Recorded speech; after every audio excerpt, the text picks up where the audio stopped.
So we are recording, but we're just waiting for Ms. Browse to return. As soon as she gets back, we'll dive in.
All right, we are now coming back. Ms. Browse is here.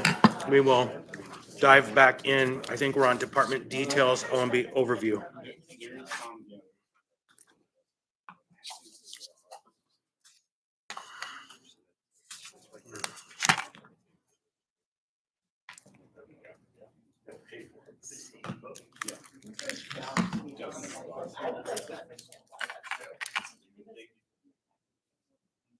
Hey, Chris. They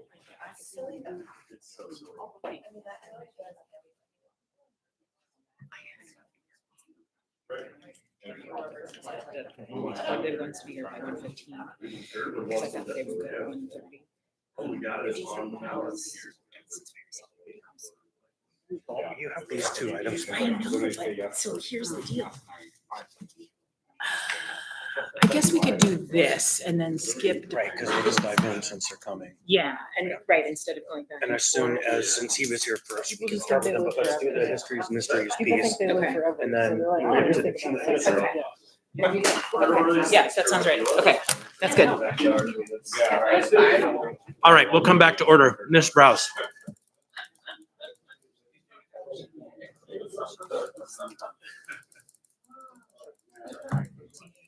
We're just gonna rearrange order of the day and do histories and mysteries.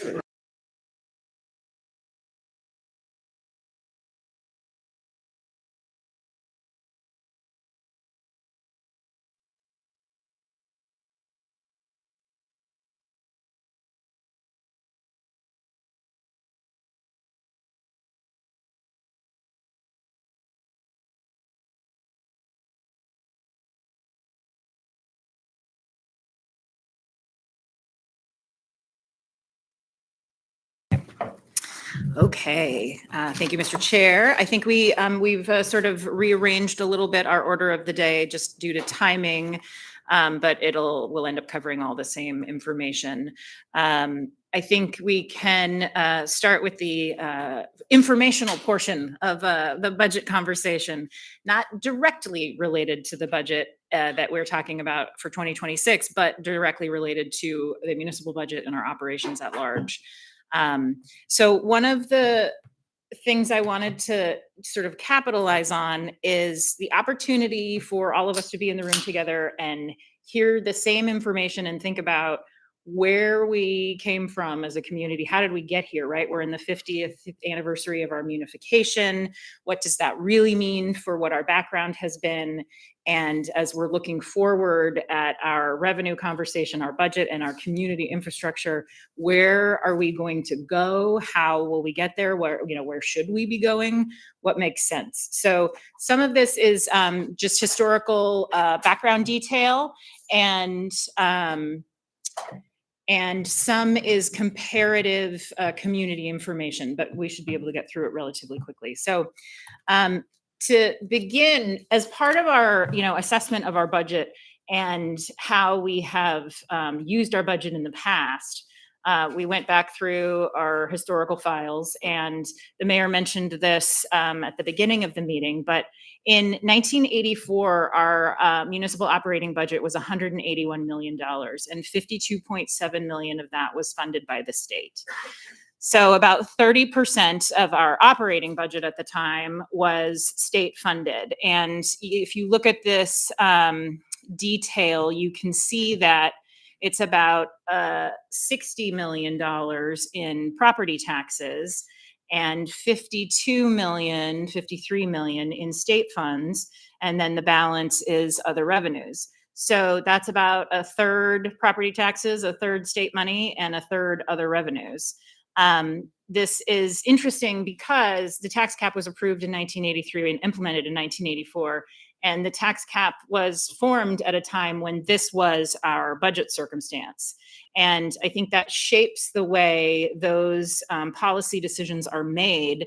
And it's important to sort of look back at how those decisions were made at the time when they were made, under the conditions they were made, so that we can determine whether or not those conditions still exist today and if any sort of revisiting is required.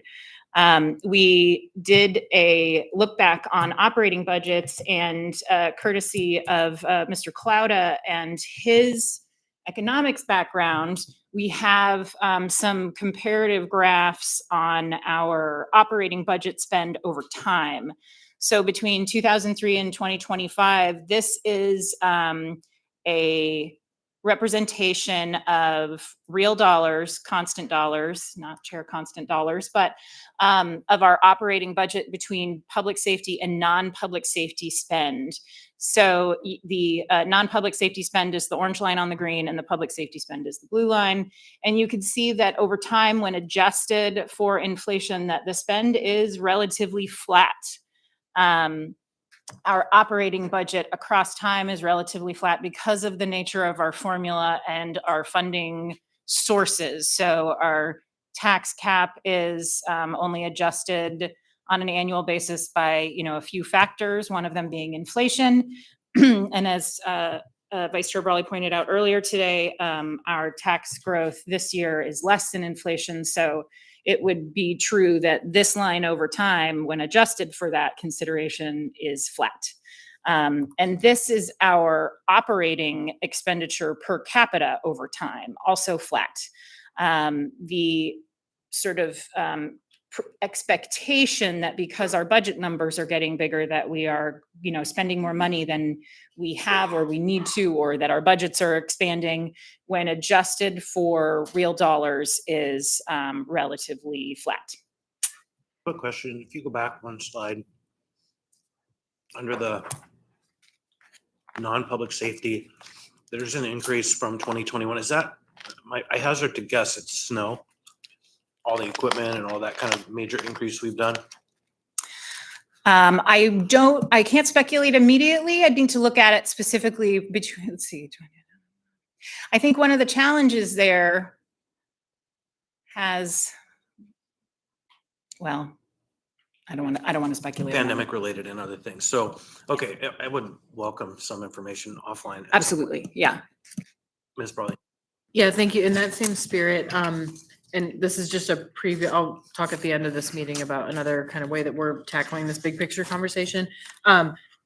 Another couple data points that I think would be really helpful to have. So I'm looking at you, Becky, not now, but later is, in 1984, what was the rough number of city road miles that we were maintaining and was in public possession? And population, I think resident population would also be helpful. Are you looking at this slide deck? Well, I'm just, because I know, I'm just looking for some kind of, It's coming up. yeah. Yeah, and then also the number of public facilities, because this would have been before Project 80's projects were built. Correct. And I will say to Member Brawley that is up and ready on deck for the 24th work session. So that sort of comparative detail about where we were and what we were maintaining and in comparison to other communities. We start that conversation here, and then the continuation of it with more detail will be at the work session on the 24th. Okay, So we'll certainly include some of that. Yeah. And we've looked at this slide before. This is in our capital budget book, but this is the historical look back over state funding via the capital legislation on an annual basis. So you can see from 1997 to 2013, there was pretty active participation from the state in funding infrastructure, roads, parks, et cetera.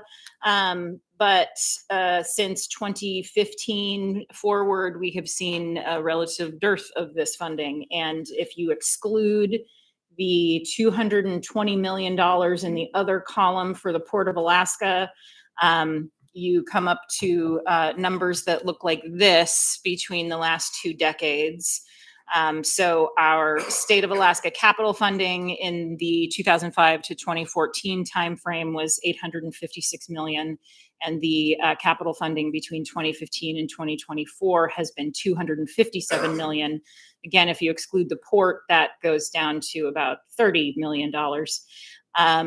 And the community assistance and revenue sharing funding that has existed over time that is now strictly community assistance has dwindled about $100 million. So overall, almost $1 billion in lost revenue to general government. Quick question from me on this. I have then Ms. Baldwin and Mr. Johnson. Oh, no? Okay. So state road funding in Anchorage, that doesn't come to us. That's through their own budget process, right? To the chair, it's both. And so what this doesn't include is the decline in state expenditures on revenue or on infrastructure within Anchorage. And that is something that I'm looking at trying to compile to figure out how to represent not only what we lost as cash and projects that come from state revenues, but how the decline in state activity and state spending within the community means that their infrastructure is also maintained at a lower level. And the cuts to programmatic operations are also not included as part of this. We have seen significant decline in programmatic and operational cuts from state pass-through funding, particularly on the health and human services side, that have impacted what our community is able to do. Right. And particularly the budget cuts in 2019 that really sort of set a wheel in motion that then was exacerbated by the pandemic and further needs. I think that there's that quantifying those amounts we haven't done yet, but it's on the list of how do we determine how much investment has been lost. Right. So the caveat here is this is just direct funding to the municipality, not the other state expenses cut from the region. Correct. So Ms. Baldwin, then Ms. Brawley. I was just wondering if you would repeat that allocation that happened to the Port of Alaska. You had 200 and how many million? Yeah, so on this slide here in the other column, in 2018, there's a $20 million, and then in 2022, there's a $201 million, and both of those are to the Port of Alaska. Great, thank you. Ms. Brawley. Thanks. I just want to point out one more thing that's not even on the slide, the next slide actually, before, because it was before 2005, which is in the think just in the 80s, and it tapered off in the 90s. The state used to actually reimburse us and other cities for mandatory property tax exemption costs. So the senior and disabled veteran, there was direct revenue paid to cities recognizing the cost to local governments for those mandatory exemptions. And that tapered off a long time ago. That's not even included here. And that, Vice Chair Raleigh is correct. There are other funding mechanisms that the state used to sort of infuse into the community that don't exist, one of which is the reimbursement of any statutorily required exemptions or what we refer to as state mandates, unfunded mandates they became around that time. And there were a handful of them, and they remain. And one of the reasons the legislative program is so important is that when it comes to a lack of revenue following policy, then it's our job to make sure that the state recognizes that if the money doesn't come with the statute, that we should have some autonomy to determine what our community is capable of doing. So that's keen in terms of, forward progress in self-determination there. The thing I talked about earlier today about sort of the opportunity to think about our community as a clean slate or a fresh investment. There's the premise that if we were building a community new, what would we do? And how would we make Anchorage what we want it to be? And if we're thinking in terms of that, instead of thinking about where we are and how we get out of where we are or change where we are, it's helpful to sort of pull back and look at the characteristics of the thing we're really talking about. If I'm going to make an investment in a place, I want to know what the attributes are. I want to know what the market position is. I want to know what I'm getting myself into. And that's what I think people who live in this community want to know. Where's my money going? What's the investment going to get me? If I want to move to Anchorage, what am I going to get? If I'm going to start a business in Anchorage, what am I going to get? And as an organization, we are a local government. As an entity, we are a municipality, but we are sort of in this weird box where we're not a business. How do we compare ourselves? So looking at our other sort of comparable locations is important. And I decided to do that. So then I did the really simple thing where I went to the internet and I typed in cities by population. And guess who helps us answer this question? Wikipedia, the source of all totally accurate information. So the next few pages are all sourced from Wikipedia, but it's for sort of illustrative purposes to make this conversation happen. If this is our distribution list of communities within the United States, that all populations over 100,000, this is our breakdown of how many communities have the population in these ranges, what the total number of communities is. So there are 346 cities over 100,000 in the United States. And that's very interesting because it's a small enough subset that you can do some real analysis on figuring that stuff out. So when you look at the cities, when they are sorted by population, you find that Anchorage falls in the top 100 as population count. So we are 75th in this list of 346 communities as far as our population goes. And 10 years ago, when I looked at these numbers, we were, I think, 66th in terms of the top rankings. And that doesn't necessarily mean that we have lost that much population. It does mean that other people have gained population over us more quickly. So comparatively, we are 75th around Gilbert, Arizona, and Plano, Texas, and some of these other areas that I think we're all familiar with. I've been to some of these communities. I hope everybody else has been to some of these communities. They are significantly different than Anchorage, very different, and it varies across the board. When we look at these cities by the attributes that are provided on this detail, this is something that is very, very interesting to me. When we look at these communities by square mileage, we are 1,700 square miles The next largest community is 747 square miles. We are monstrously huge in terms of the square mileage that we have to cover, that we are responsible for. In terms of, Alaska is 2.5 times the size of Texas, 3 times at low tide. Anchorage is 2.5 times the size of all of these other communities, 3 times when, there's no snow.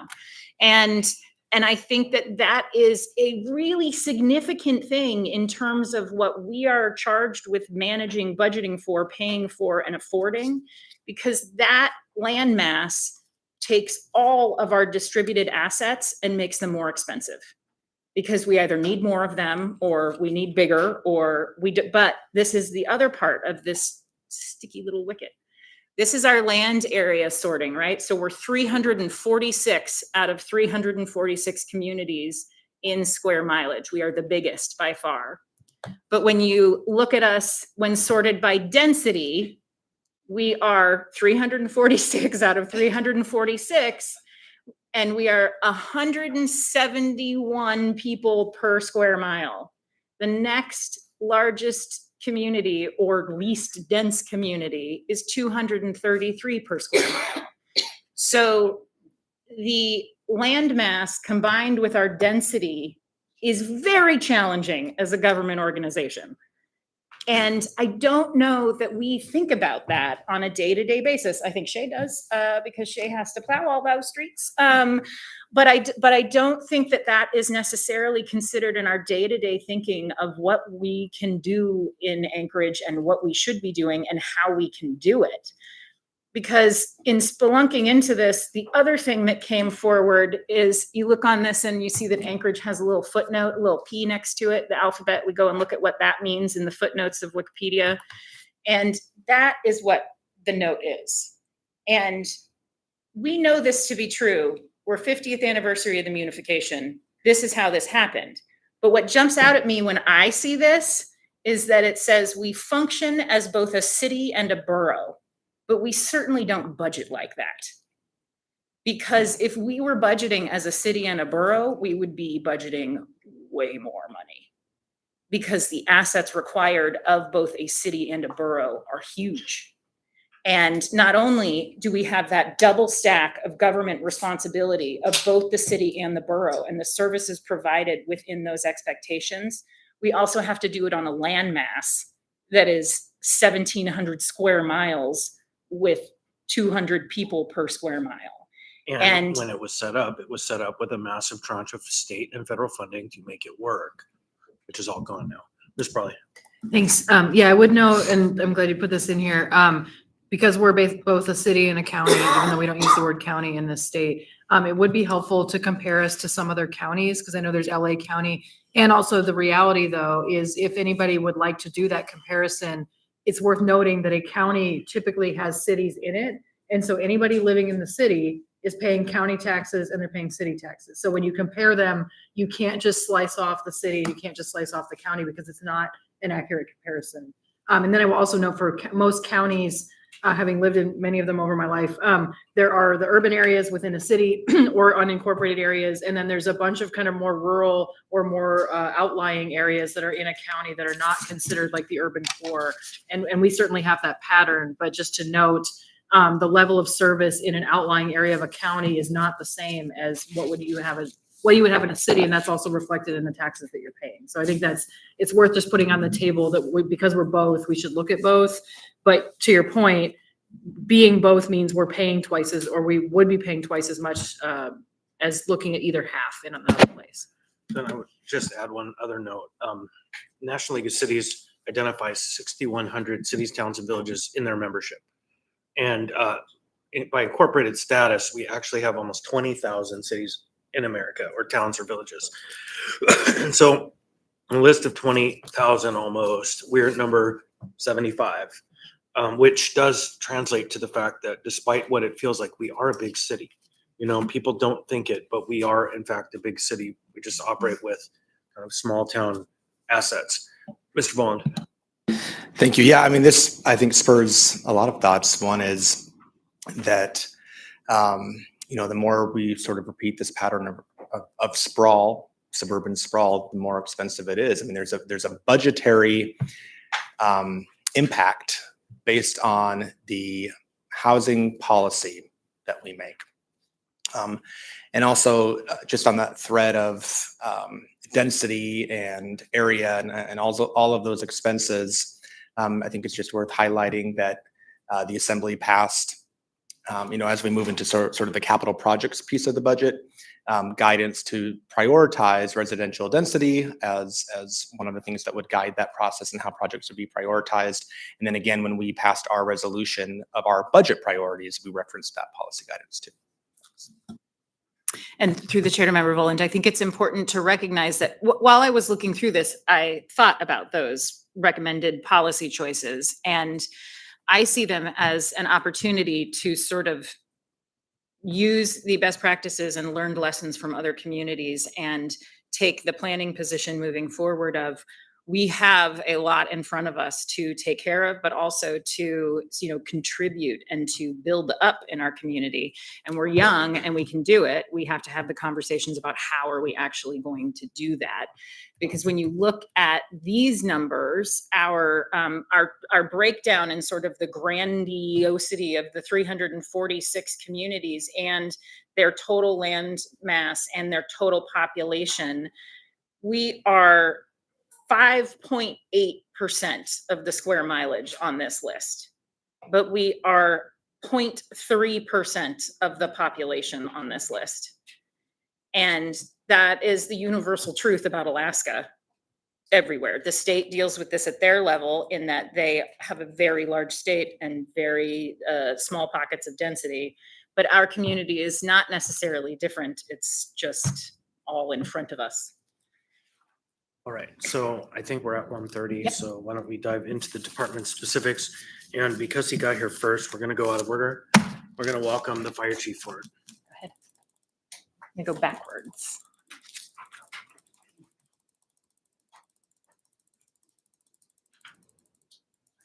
And to my friends in the police department who are set to go first, that isn't my decision, I just am announcing it.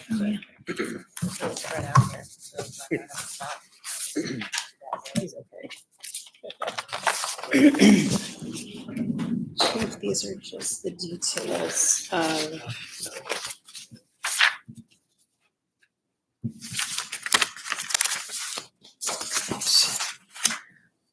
just the traditional operating and then the reconciliation. I'll walk them through these and you can answer questions. Does that work? Okay. Can also direct us to the pace. Yes. The next, I don't know how long it'll take. The rest of the afternoon is going to be department summaries and reconciliation pages, which are included in your budget book. And so these are screenshots of the first slide you will see is the summary page about each department. Last time, I believe member Perez-Verdia had requested that we include the foundational information as well as the reconciliation / track changes so that there is a reference point. So the slide deck is slightly longer, but I think it's a good, Cliff's Notes budget in terms of you can take the slide deck and you have the full budget with the changes in front of you. So the fire department changes between 25 and 26 are relatively minimal. But if you look at this summary roll up, you see that the administration division, emergency operations, office of the chief, and police and fire retirement costs broken out by division. The police and fire retirement increase is something that we will need to look at going forward because that retirement fund is going to hit a balloon payment, I believe, at some point in the next 2 years that we will need to be able to accommodate via some refinancing mechanism or continued conversation, but that's something that we're looking at. And the changes within the fire department. So the next slide in your packet, in the deck, and the next page in your book is the reconciliation page, which basically takes you through the things we talked about earlier today. It takes you from revised budget to the continuation budget and then shows you any changes. So the fire department revised budget for 2025 was $123.3 million. And we reversed the $100,000 one-time first quarter budget revision for wildfire hazard. And then the bond debt and the tax anticipation note debt are both added as debt service changes. And salaries and benefits adjustments, police and fire retirement that I just spoke about, those are the increases as part of the continuation budget to do the same programs at the new 2026 cost that gets us to the continuation level of $131.8 million. The 2026 changes outside of continuation budget are the GBOS service area changes. So ultimately, the fire department budget lands at $131.9 million total for 2026. Ms. Brawley has a question. Yeah, thanks. This is just to help folks follow along. Can you characterize of these, because it's going to apply for every department, which of these are intentional policy choices and which of them are more, I don't want to use the formula, but basically what was a discretionary choice here and what was something that is driven as part of the process automatically? On this page, none of these were discretionary choices. They are all contractually required or debt service necessities. The GBOS item is their discretionary item, and so it's approved and goes into the, we adopt it as recommended because we see value in that. But other than that, there's no changes in here that are discretionary. Okay, so basically if it says continuation, those were not policy choices. Correct. Okay, thanks. Also have a question, but it's for answering later. Can we have somebody prepare a briefing for us on the fiscal status of the police and fire retirement? Absolutely. I Trust. believe it's probably ready to some degree already. Yeah, We'll 'cause figure it feels out. like those numbers keep going up, even though we did some real effort to make it so they didn't. And so I want to get a It sense has of, to be redone. yeah, what's happening. Yeah. So members probably need a briefing on that before those of us who were there before and got it are gone. Yeah. So, Mr. President, Couple questions. Just that, looking at the personnel, no change in numbers from last year. What is the current vacancy rate that we have? How many of these positions are currently filled? Yes, Mr. President, through the chair, Doug Schrage, I'm the fire chief for the record. We presently have 29 vacant positions. 17 of those are firefighters. Most of these are vacancies that are the result of normal attrition that are either in the process of being filled or will be filled. Okay. And was there a discussion with the administration about increasing the personnel there this year? I know that there's been an ongoing conversation about the number of staff that we have on our rigs, and I want to make sure that we're aware, at least if there was a discussion about whether there is a need for additional personnel, whether we have budgeted for it or not. Through the chair to member Presverdia, there was, and there is active conversations about how can we, if and when we can add staff, but the conversation around the fire department in particular is to make some budget revisions between proposed, approved, and revised, because there is some movement within the budget that shows additional lapse accruing over the last couple of years. And so analyzing exactly how the spend is happening and the new sort of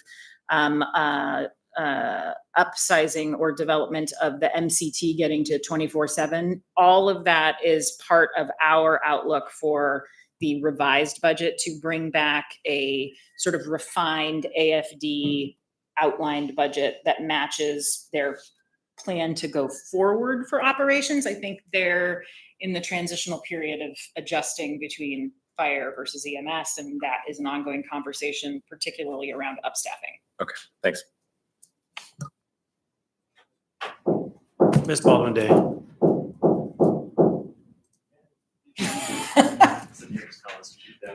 That sounds like an issue for the manager if we get a construction project going upstairs, but for now, it's probably okay. Go ahead, Ms. Baldwin Day. Thank you. So I see we're sitting at 408 full-time positions.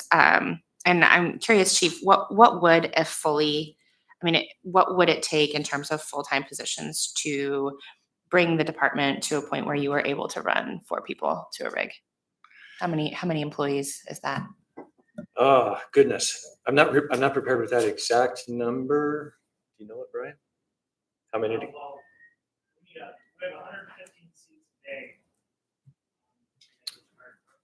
We need to say that into the record. Okay, so we would need 345. We would need 345 we would need a total of 345 firefighters to have 4-person staffing on all the existing companies around the clock, around the calendar.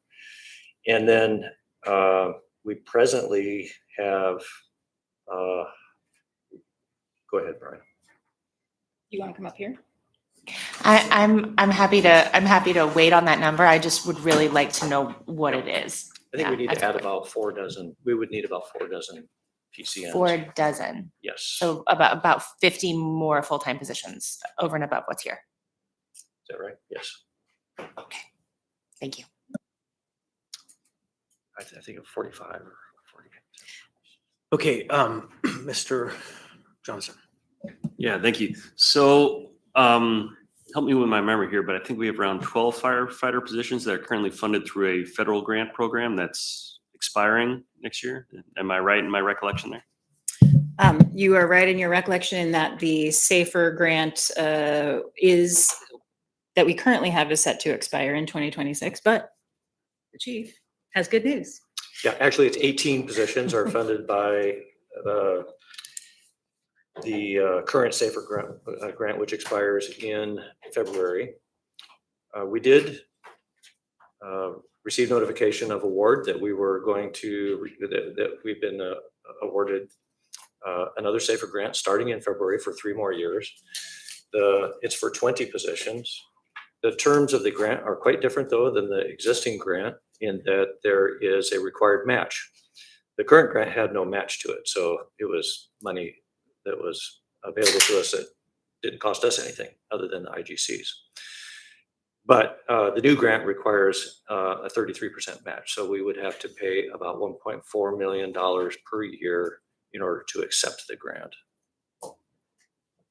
And through the chair, the notification of the award of the SAFER grant happened around the time when we were building the budget. And so that is part of the conversation that we have to work on through revise to figure out how the integration of the SAFER grant compiled with all of the other changes in revenue associated with SEMT, MCT operations and position and potential growth all lines out so that we can have a sort of growth proposal over time.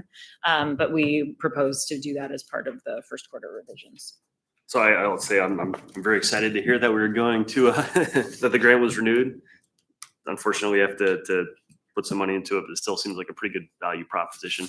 But just to make sure I'm following you correctly on it, our best guess at what those costs will be is reflected in this budget here. Yeah. Yes. Okay. For this year. And I want to add as well, the conversation that's happening at the strategic level between the department and labor administration, members of the assembly, is not just for PAC, it's the 4-member crews, but it's also the conversation about how we could shift to a 4-shift model, which would take even more staffing and more expense, but reduce impacts on the life and wellness of the crews doing the actual difficult work. And that's kind of in that space of 10 years of conversation, not in the space of 2 or 4 or even 5 years of conversation. No, and through the chair, thank you for bringing that up, because frankly, if we were to add a 4th platoon, we would need 125 additional firefighters entirely, and we would also need all of the infrastructure associated with housing them. And that is $100 million probably in the long run. And so in considering what that looks like in our trajectory of funding, is that possible under our current revenue structure? No. Would we need to figure out ways to onboard additional revenue in order to make those growth changes? Yes. And I think that depending on how that conversation progresses, that it could mean lots of different things for the community, right? We're talking about density and, mileage and fire stations having to be here, there, and everywhere because it's all associated with our life safety, our insurance rates, how our communities operate. And so it's vitally important, but it is a very large cost. Yeah.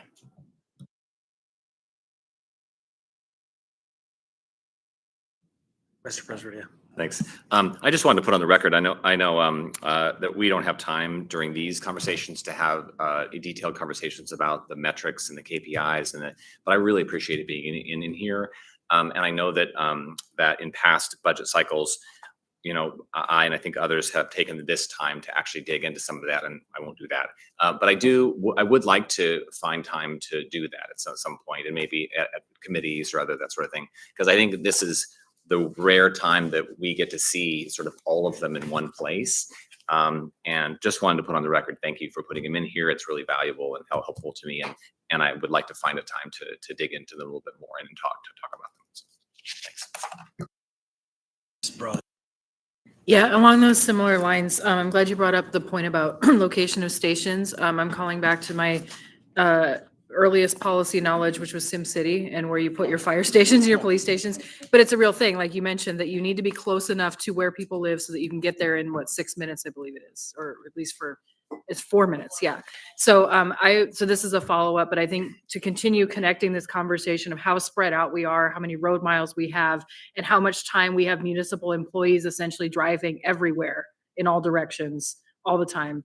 And I'm going to ask this to the other departments as well, but I'm curious, as a follow-up, kind of how do we characterize that? So how many stations we have? What is the cost of a station? I'm trying to get to some way to package this for the public of just how spread out and how low density we are and the costs of that. And so that's not a question for right now, but I want to keep continuing, as we've said, to connect the spatial layout of our city with the operating cost of an organization of our size.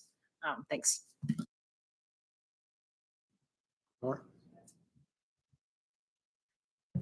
Speaking of mileage, this is the fire department capital inclusion. So we have the ambulance replacement annual program at 1.14 for the bonds, and the fire engine replacement at 2.5 on area wide.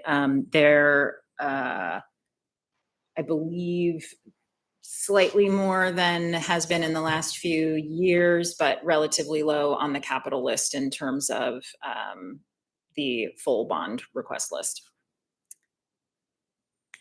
I have a question for the chief. So it might be that I'm just getting acclimated to the new paint, but I am noticing a number of pieces of equipment, engines and trucks that are operating with the old paint. Some of them look really old. Are we operating reserve equipment at this time? Yes, thank you for the question, Chair Constant. Yeah, our fleet is pretty old. Our reserve fleet, most of our reserve fleet, which are formerly frontline pieces of equipment and are now being used to fill in when other pieces of equipment are in the shop for repairs or maintenance, really all should be retired. Our entire reserve fleet is inadequate. And this is the product of having taken several bond holidays over the last decade or so when we didn't stay on our regular replacement schedule. For example, our ambulances, we have 13 ambulances on the road every day, 24 hours a day, which, and they last about 7 years apiece. So we have to replace 2 of those each year. We've fallen behind in that replacement schedule. And before yesterday, when we just put two ambulances into service, we had no adequate reserves for the ambulances, which means the reliability of that fleet had really suffered.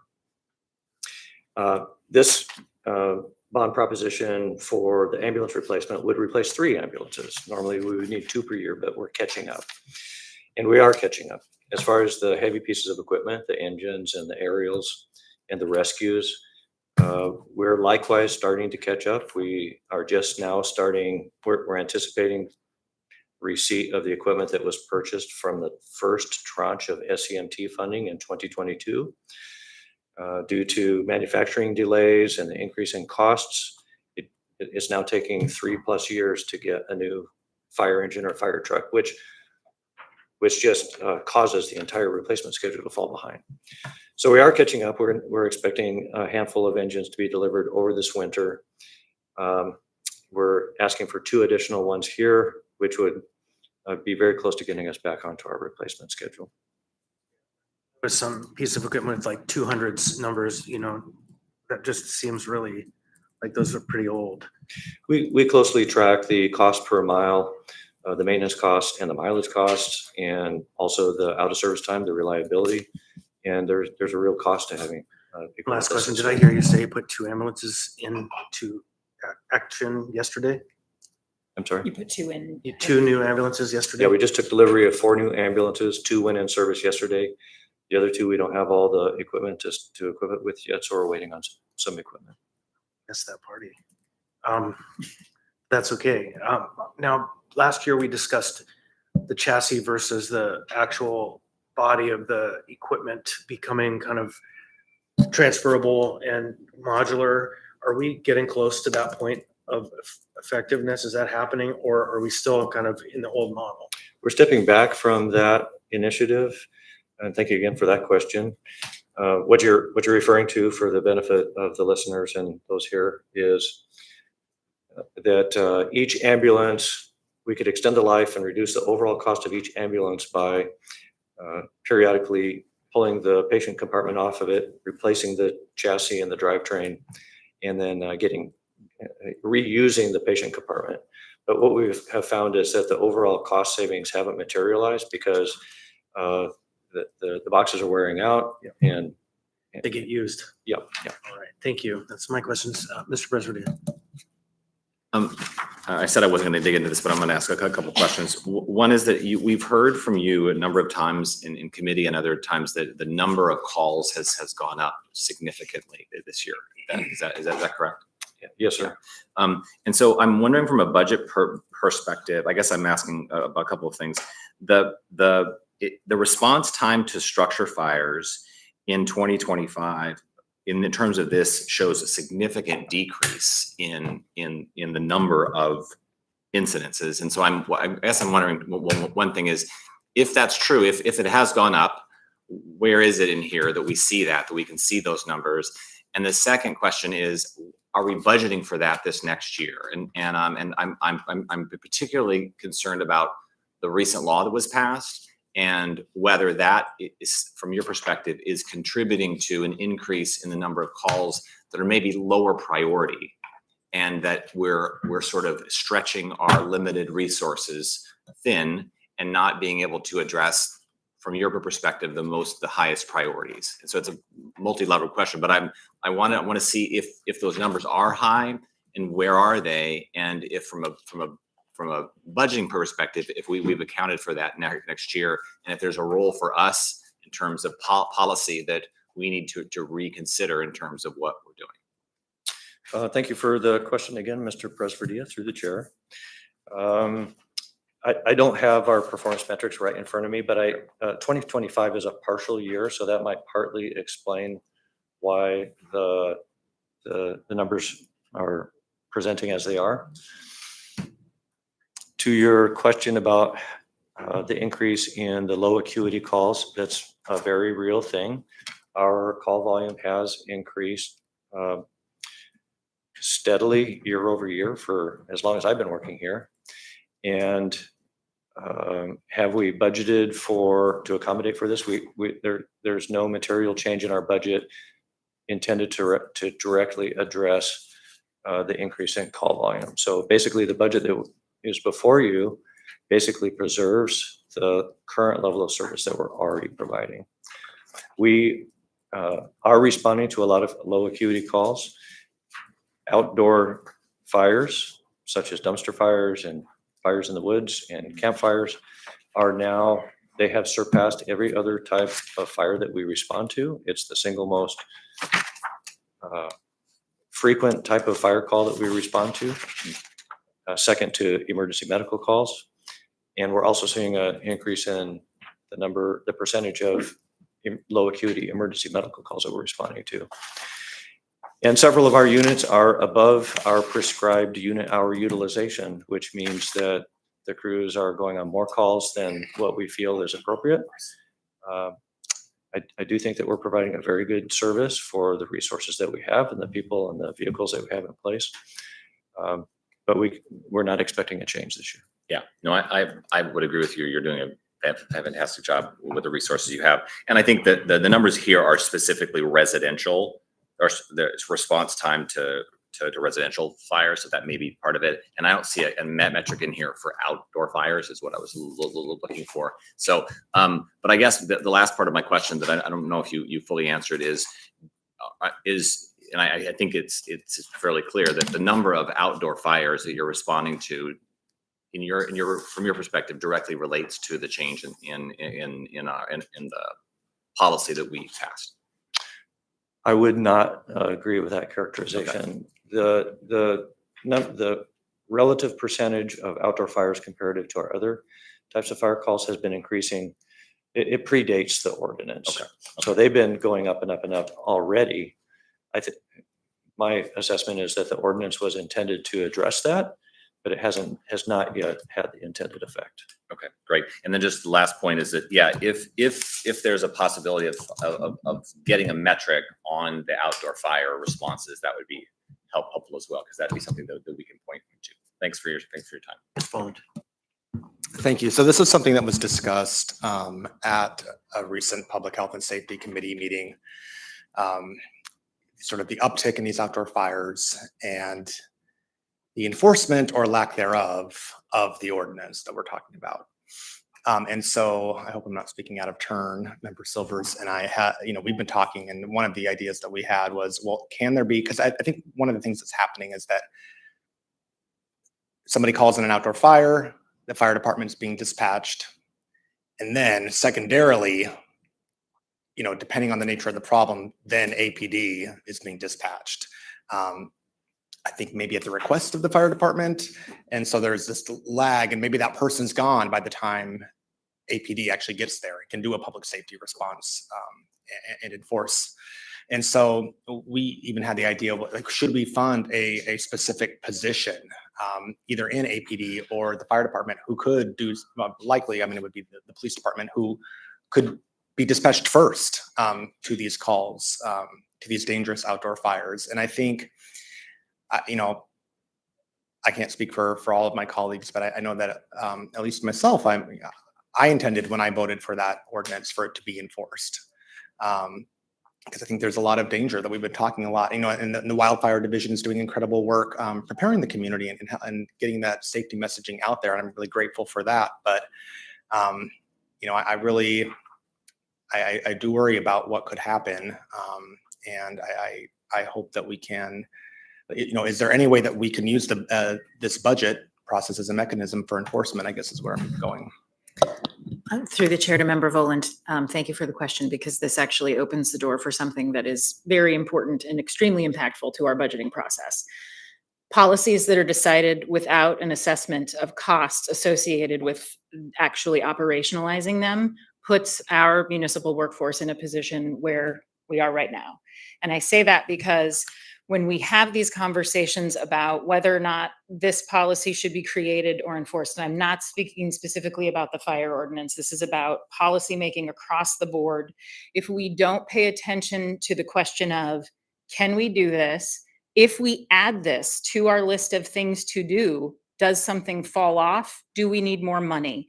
Do we have the capacity to do it? Can it be realized in a timely manner so that the effectiveness of the premise actually feels like it's happening within the community? And I think that there is a lot of activity that occurs both on the administration side and on the legislative side that does not ask that question as robustly as we are really onboarding to our workforce. And I think that if the conversation around the ordinance and its ability had gone into a deep dive as to what that was going to look like on a day-to-day basis for enforcement, it probably would have landed with a C with a dollar attached to it to say, in order to do this the way we want it to be done in the community, it should come with this much money. can I follow up? So the mayor originated that piece of legislation. Correct. And so I think it's something for us, instructive for all of us, I hope. Agreed. That when the administration brings forward things and assembly members sign on, we are expecting that some of that vetting has been done and that these are not purely symbolic ordinances. I agree. Ms. Baldwin Day and then myself. Chair, if you want to continue this conversation, my question is going to go a different route. So if you I want do to jump the have a queue, feel free. response. I would argue that no, this was first introduced by assembly members. The mayor had a secondary proposal, but the argument is well made that we should not be doing symbolic legislation that just makes people feel like we're doing stuff. We should actually account for how much it's going to cost to do the thing. Okay, maybe I was talking about the other one. Yeah, which are the same problem. And I'm going to put out there that I believe there will be a very loud public fight if there's any argument put forward that says send the police first to fires in the woods, not the people who are there for the public safety of stopping the fire, because the first stop in a fire is to put out the fire. And I asked for a plan, how is it going to work? But I will tell you, there will be a very loud public fight if the argument is, if the fire is not in a structure, then send police before fire. I think that, that's going to be a very loud and spicy public conversation. And if I might respond to that, Mr. Chair, and kind of circle back to the question of, is the right answer more resources for a specific embedded person who might have some of that cross training? My initial response to that would be, we're working through the logistics of that right now. You're talking about exactly the challenge. I think we've had two challenges with this ordinance. One is it seems like the passage of the ordinance has prompted, we can't specifically know, but it seems like it has prompted a significant increase in reporting of fires. So now everyone's like, okay, great. I want to have I've seen this small fire in the woods. I want to have enforcement. So we've had a lot more reports. And then we're working on the logistics of exactly what you're talking about. Firefighters cannot arrest people. Police officers are not charged to put fires out. So we are working on the interdepartmental coordination piece, which comes with any kind of ask that involves two different teams who are dispatched differently and who have different equipment and different training and different responsibilities. So I think it's absolutely an interesting idea. I don't know if we're there yet on this is exactly what we could do, or can we solve it somehow through how we dispatch teams or how we address the specific new item. So just in terms of, I think I appreciate the question, because it's absolutely the same question we've been asking internally, is how do we meld these two operations in a way which is responsive to the first and foremost, the need you talk about, Mr. Chair, in terms of being responsive to the fire. We need to put the fire out as a public safety matter, but we also need to be able to get law enforcement presence there in time to intervene before the people who have started the fire understandably depart from the fire because they see the fire department coming. So we're dealing with very real operational challenges and trying to meld the resources to address it, because the intent is absolutely not that this is symbolic. The intent is that this is effective in mitigating the fire situation we're seeing in our green belts, but it's not super simple because it involves multiple teams. So, and I will offer, just as a coda to this whole thing, slightly separate topic, but the same general gist. I witnessed an assault downtown. Somebody smashed someone in the head with a bike chain. And I was walking through, and I didn't directly witness it. One of my walking mates did. I heard it. I didn't see it. So I watched for someone to call EMS and police. Nobody called. And so finally I felt like I had to call. And so I called, and within minutes, 2 or 3 minutes, the police department showed up. And what the police department prioritized immediately was to find the victim and determine if they were going to die or not. And at that moment, the perpetrator got away. And I think on balance, that was the right call. Make sure that the person whose head is cracked open and bleeding, leaning over on the sidewalk, is first taken care of before you run towards arrest and penalize or whatever. And I got pictures of them all so I could do my part, but I wouldn't want the police to prioritize chase the bad guy while the person is dying. And so I just think we have to be very careful how we approach all of these conversations when we start to create policies that are reactions to apparent or real concerns that the community is raising. So we have to be careful. Ms. Solers. How many dispatch calls, or how many calls do you receive for an outdoor fire before you dispatch?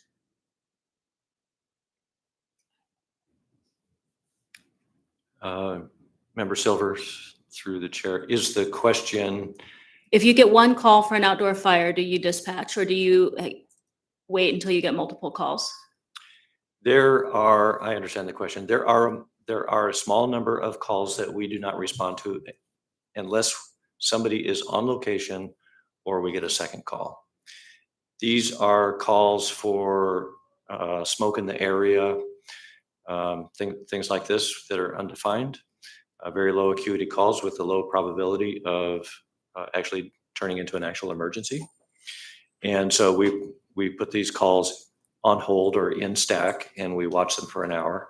And if a second call comes in, we'll dispatch to it. If somebody's on location, then we'll respond because then we assume that somebody is there and they can identify what an emergency is, and then we'll come and put it out. Thank you. Anyone else? Ms. Baldwin-Day, Mr. Boland. Thank you.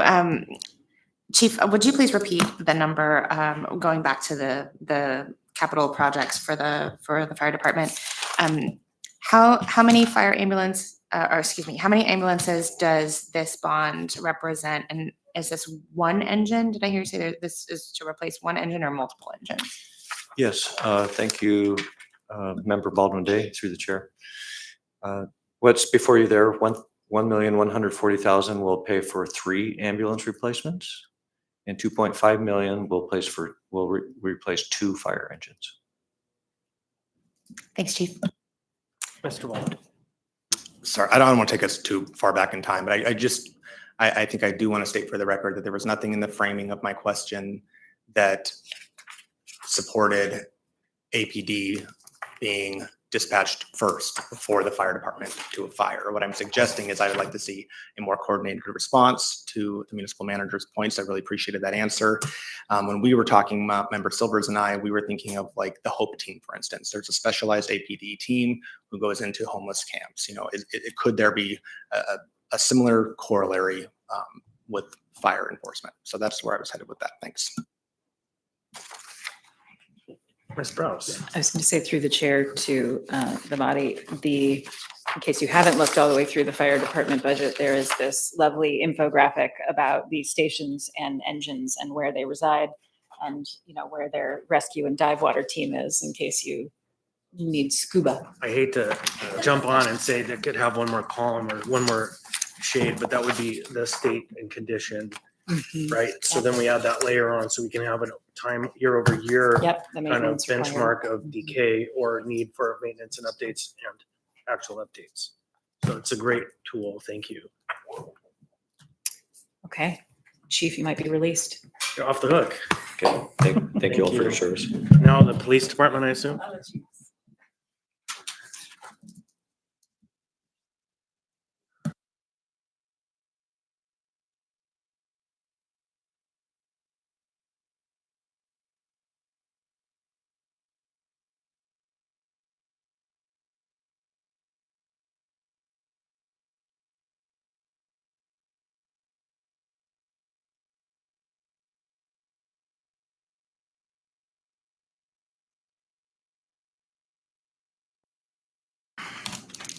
Chief Case, welcome.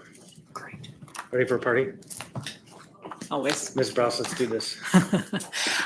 So we'll run through quickly the police department operating summary. If you look at this page, both in your budget book and in your slide deck, this is the full department summary with divisions broken out in admin and resources, the chief of police, the Girdwood Police Contract Operations, and Turning and Arm Police Service Area.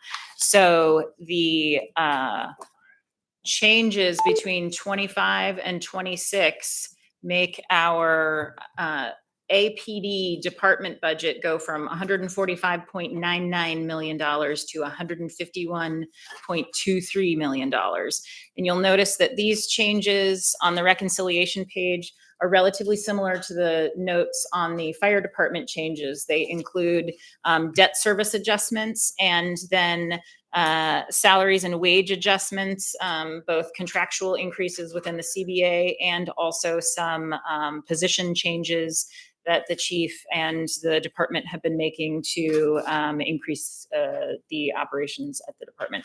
The police and fire retirement contribution increase of about $850,000, as well as a fleet charge increase of $65,000. This also adds the Girdwood Board of Supervisors approved increase. So 151.3 million for 618 full-time staff. And questions, Chief Case is available.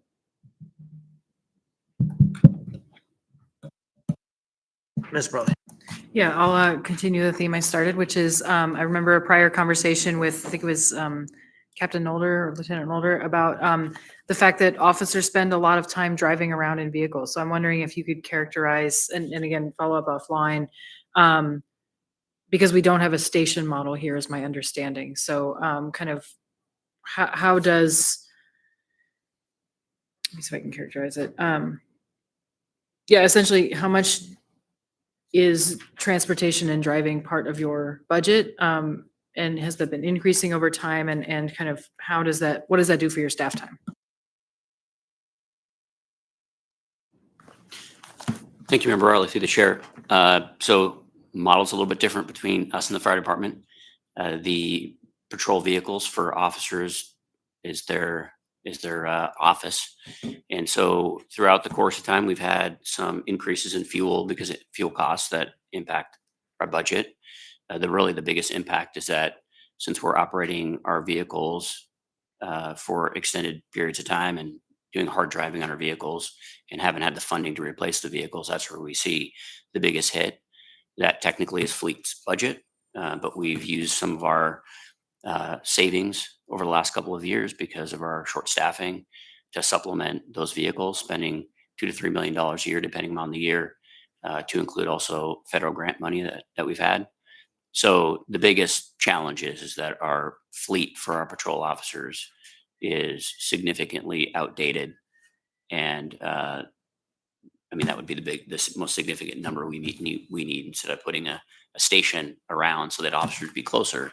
It's to make sure that we fully fund the vehicles so that they can have adequate vehicles and they don't spend time out of service. We have a similar problem as a fire department where our vehicles spend a lot of time out of service because they are well past their mileage due date. Thanks. Yeah, and I know there's been prior conversations about that. So again, just asking for information as we go. Thanks. Ms. Baldwin Day, Mr. Presverdia. Yeah, thanks, Chief. Same question or line of questioning for you. Of those 619 full-time positions, how many of those are currently vacant?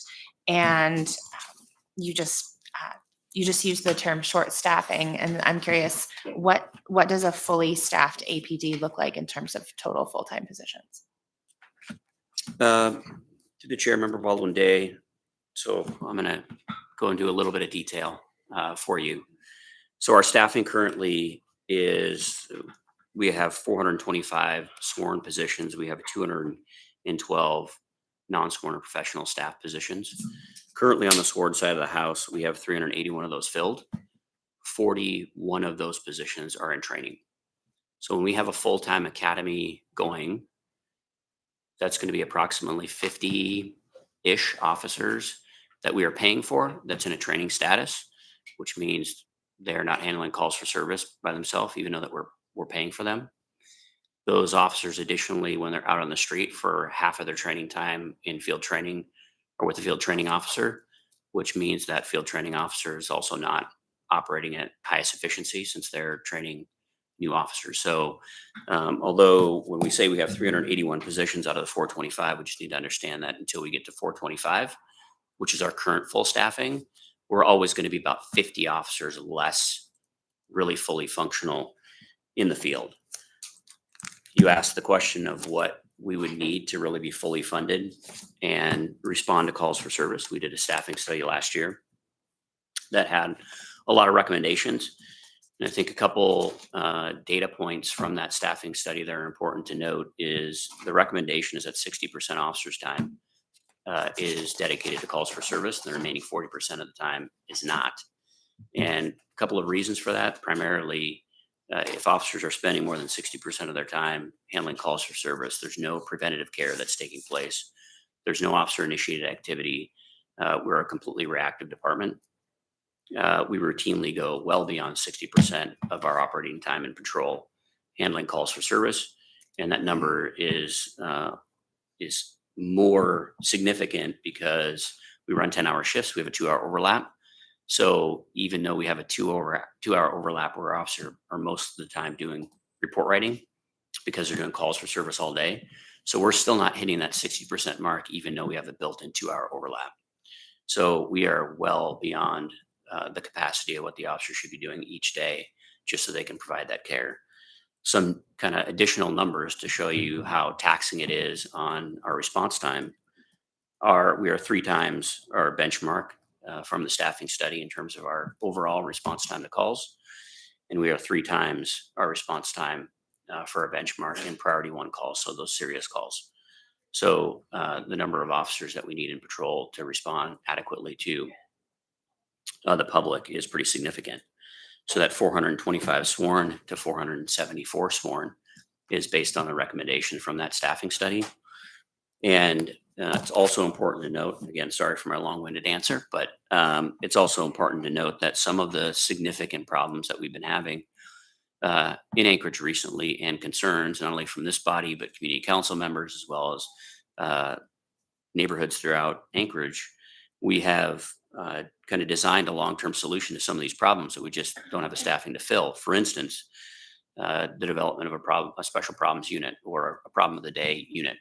Right now, one of the big significant problems of the day is in and around the homeless population, the fire ordinance that we talked about, and right now we're expecting patrol officers, as previously mentioned, already overtaxed, to just take all of these calls for service, when in fact we need units that are dedicated to things that are of this high priority. A patrol drug response unit, also of high priority within the community. Right now, that's a call in the call stack. And based on the priority of calls that we have, that call generally gets pushed down in the call stack. Extremely high importance, but we have to have officers available to do that call. And so a patrol drug response unit is something that's important and needed. Also a compliance unit.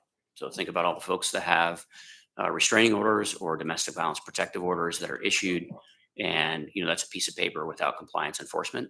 And so adding that element as well is something that I think is particularly significant and important to our community, given our extremely high numbers of domestic violence and sexual assault that we've had for going on 4 decades now.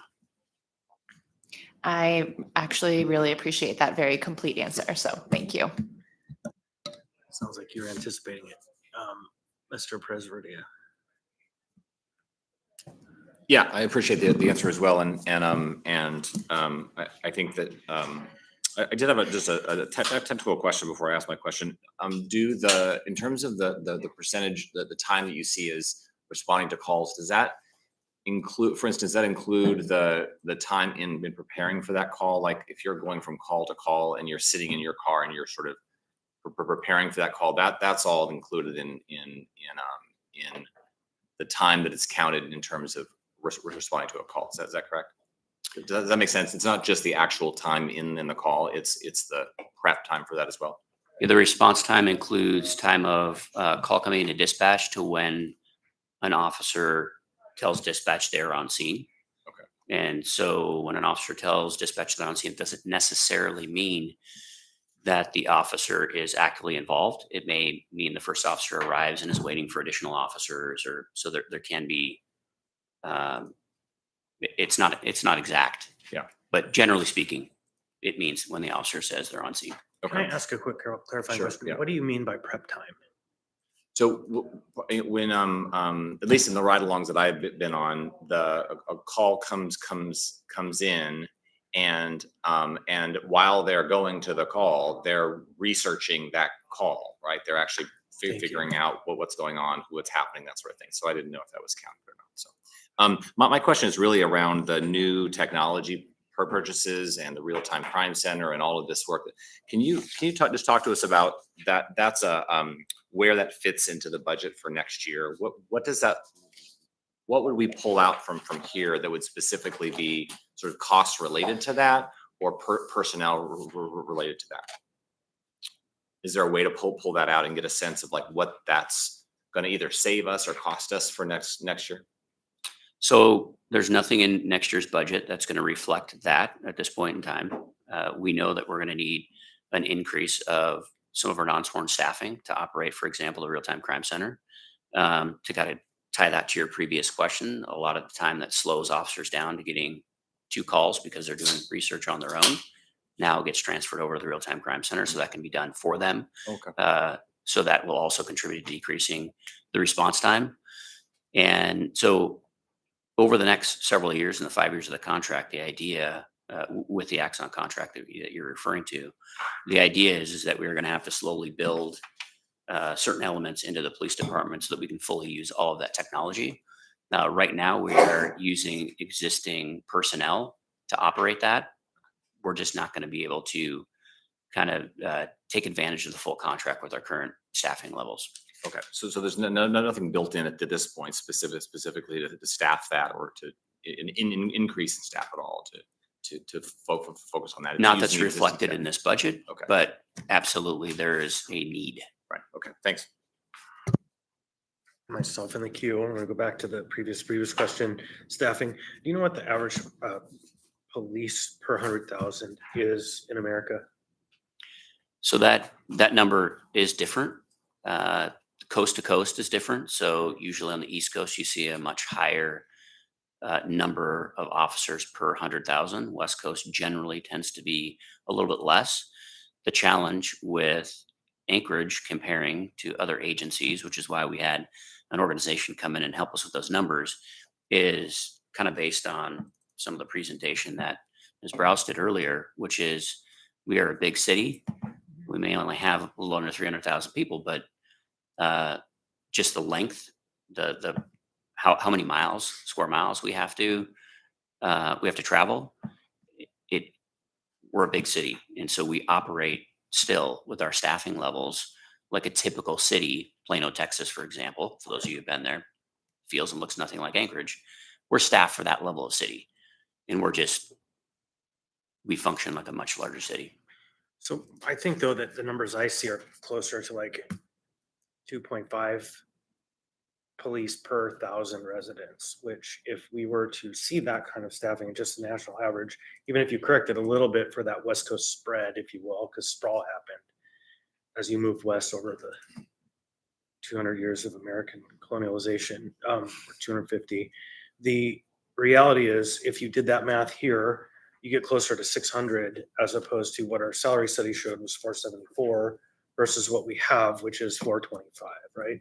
Correct. I mean, isn't that a fair assessment looking at our current condition and why a lot of folks feel like it takes time? You give a number, but it's 3 times the desired or kind of best practice response time? Yes. So ultimately, like the fire department, the challenge here is over many years looking at the question of how do we resolve this question? I understand your answer is tech and make it more streamlined and all kind of in the cloud. But I think nothing will ever replace boots on the ground. And so as much as people like drones or license plate readers, I think you're not getting there without the bodies. So I hope you have a plan in the works to move the needle towards the 475 and beyond.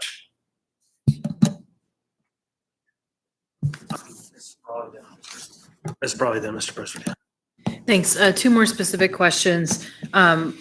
What is the current staffing or configuration of the school resource officers, SROs? And then similarly for traffic enforcement, and kind of connecting where we are now. I don't know if there's any changes in this budget. I don't think so to those. What is the delta between kind of how those are staffed now and what you would see as a robustly, because those are both priorities, obviously traffic enforcement and for safety in schools, but we know it's competing with everything else. So if you could characterize those 2 things in particular. Yes, ma'am. The staffing or where it needs to be for both of those units is about 50% capacity. Technically, we're 4 short on SROs and 2 shorts on traffic, but the unit that's existing out in the field right now needs to be doubled for both of them to be adequate. And just to be clear, there's nothing in this budget that actuates that. It's really just status quo in that sense. That's correct. Mr. President. Thanks. Just three more things. Actually, two. You covered the SRO and CSOs. You're not categorizing those as sworn. Those are non-sworn. Is that correct? Yes, sir. Okay. But those are functioning as boots on the ground out in the community, working with folks. They're not.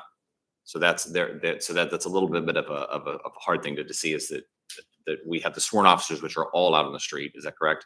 And then CSOs as well. What's the number of CSOs that we're trying to get to next year? So currently, we have positions for 23 CSOs. We have a handful of vacancies there only because those vacancies were going to be or are to be filled by applicants that were current employees, professional staff employees. And so we had to hold off on putting them in the academy until we backfilled those positions. So very successful in our first recruiting process. We recruited all the number that we needed to get from 4 CSOs to 23. And that's been a wildly successful program. I would love to get the CSO program to at least 35 because we have plenty of work for them to do, both in patrol division as well as working with the impact team. Thanks. And there's the last question. I'm not sure how to ask this, but what's the scenario with the building that you're in? Do we own that? Do we rent that? What's the general cost of that? Is that a good investment? Is that a bad investment? Can you just give me kind of a quick summary of the building and how we should be thinking about that related to the budget for next year? Thanks.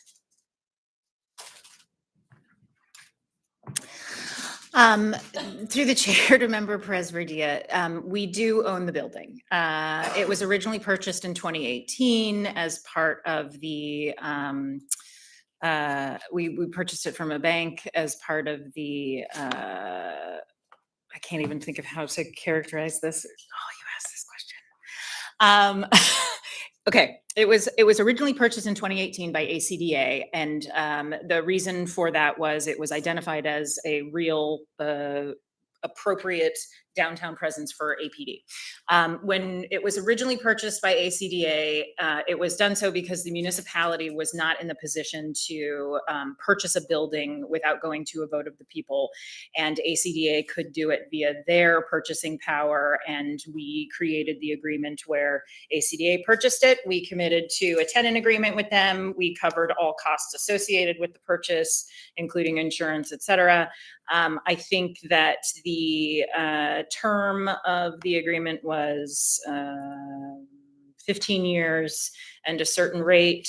The department paid on that debt for 4 years or 5 years, and in 2023, it was purchased outright by the municipality from ACDA to the tune of $18.3 million. The original purchase was $14 million, and we had paid 5 years down on that debt. So when the purchase was made in 2023, it was over and above the actual cost of the building on the original purchase. I have not been able to do enough analysis on it to determine what the actual impact of the financing is on the department's budget, but based on the financing information and what it was in the initial sale versus the resale to MOA, I believe that the cost has gone up. There's one thing that it did to the cost, up or down. It extended the arc of payments substantially over time. And so Yeah. annually, you may not see a substantial difference, but in the fullness of time, there's a pretty big chunk extra. Yeah, through the chair to member Presbyterian, the terms of the initial purchase were 15 years, I believe, at 5.3%, and the terms of the resale to the MOA was 30 years at 5.3%. So we extended the payback requirement and also the interest being paid. So the all-in cost, I believe, on the original transaction was about $22 to $25 million, and the all-in cost on the most recent transaction will be over $40 million. Okay, thanks. Ms. Silvers. On the original transaction, what would have happened at the end of the 15 years? Through the chair, a CDA would have purchased it or the municipality would have purchased it through them, because after the original transaction occurred, the municipality was enabled to do a leaseback transaction, which was not possible at the time when the original purchase was made. Functionally, what that means is there would be another asset within the municipality. The payments from the police could go down, or it could be used as revenue for financing other acquisitions and other kind of initiatives over time. Any number of things that just sinks the opportunity for more time. Correct me if I'm wrong. Also, Chief, excellent answer. Just a clarifying question. So none of this is reflected in the department budget, that we don't reflect the facility that they're in the budget, or do we? The facility is reflected in the budget, but because it is an ongoing cost associated with the building that happened in 2023, it's part of the continuation growth.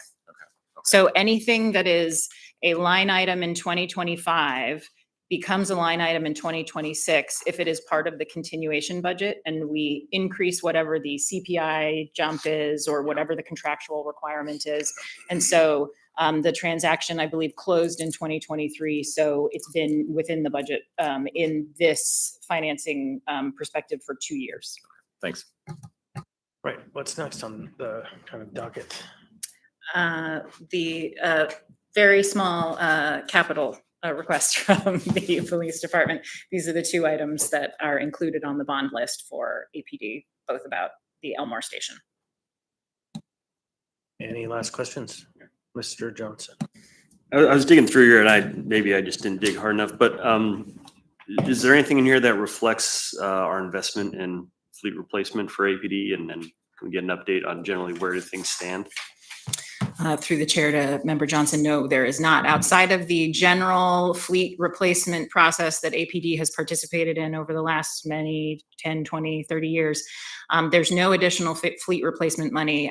The question was asked on the ballot last year as to whether or not the police service area would levy for fleet replacements, and that was not approved. There was contemplation about asking that question again, but part of the conversation that we wanted to have as part of this overall budget process is that the right way to do that? What's the best way to do it? What should we bring forward as the conversation around fleet? And is that the most valued conversation to put on the ballot? So for now anyways, with this budget we have, it's sort of status quo, which is to say that we will continue to have roughly the same age of vehicles with the same amount of wear on them. It's like we're not moving the needle, at least not yet. Through the chair, my understanding is yes. I think Shay may be able to give us a little bit of detail on that, but I think the practice of what APD has been doing over the last couple of years, which is trying to push any money that they have that is either potential lapse funding or vacancy factor funding into replacing fleet vehicles as they possibly can, that will continue. Thank you. Anything else? That it? Thank you, Chief. Who's next? Maintenance and operations. Let's party.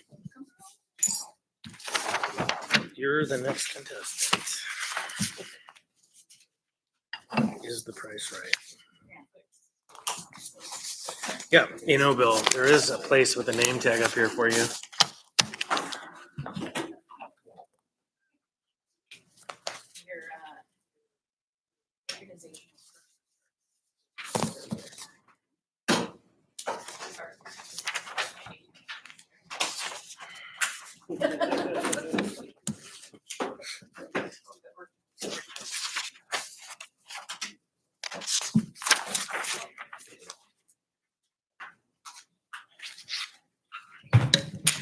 Okay, More public safety, streets, maintenance, and operations. We are joined here by our fine and capable Director of Maintenance and Operations, Shay Troop. And we can go through quickly M&O by the numbers here. You'll see that the overall total between maintenance and operations, 25 revised and 2026 proposed, looks like there's a decrease, a big decrease. But when you go to the second page of reconciliation, you'll see that that decrease is mostly associated with debt service rolling off. So the 2025 revised budget is $117.9 million in M&O. Once we roll off 6.6 million of GO bond debt service and add our tax anticipation notes, these are reflected in the other department budgets you've seen in different amounts. We then add the changes within wages and position that were adjusted over the past year and get an additional $445,000 added to the budget.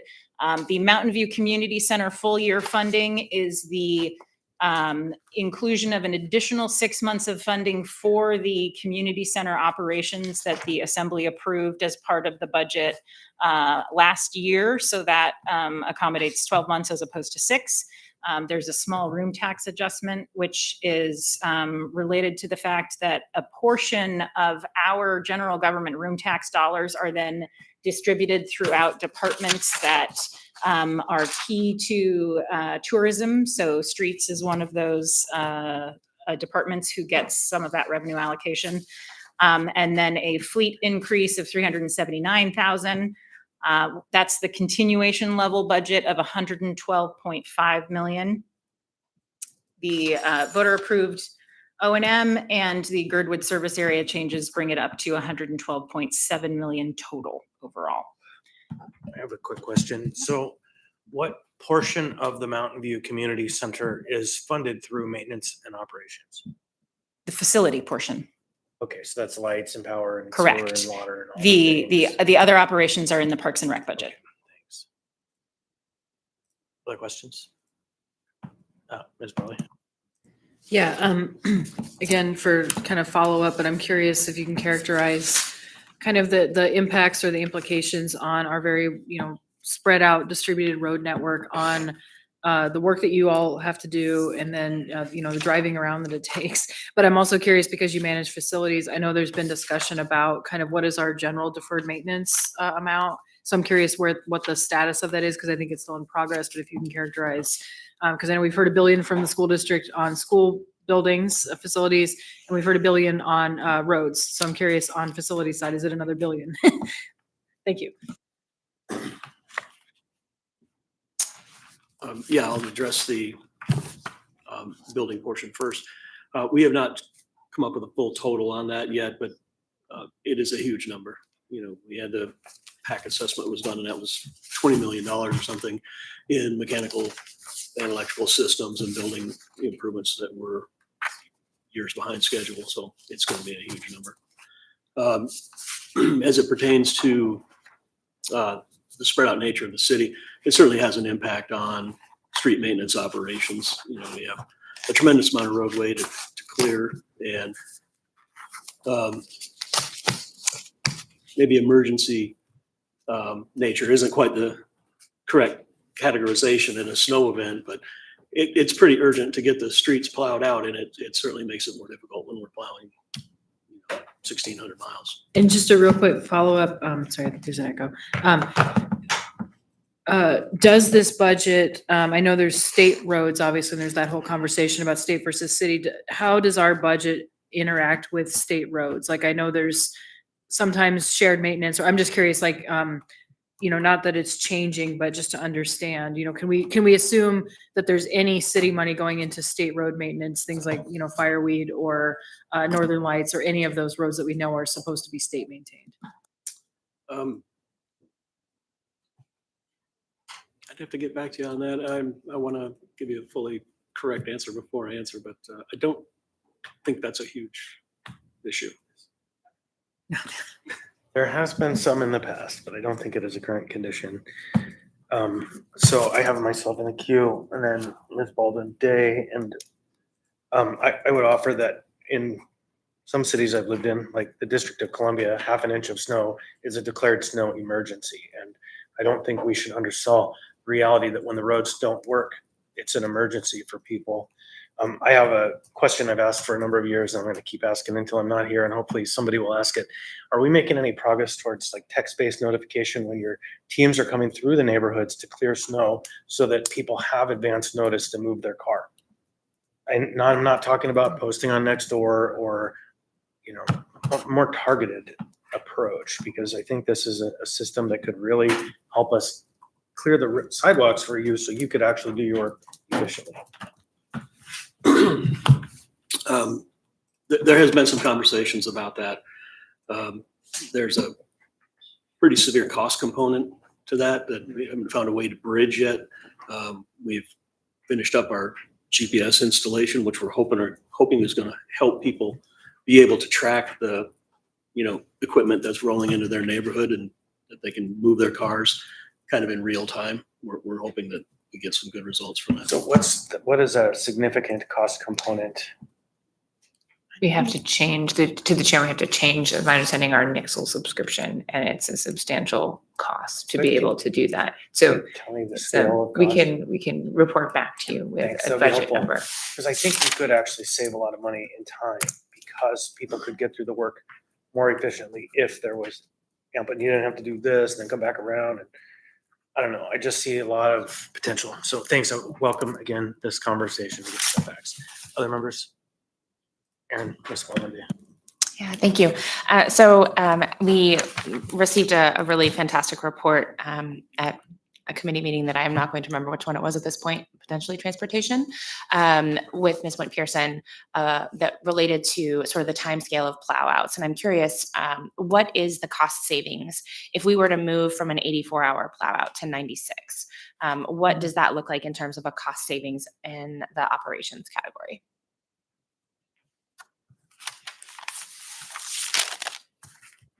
Through the chair. Yeah, we've not explored that.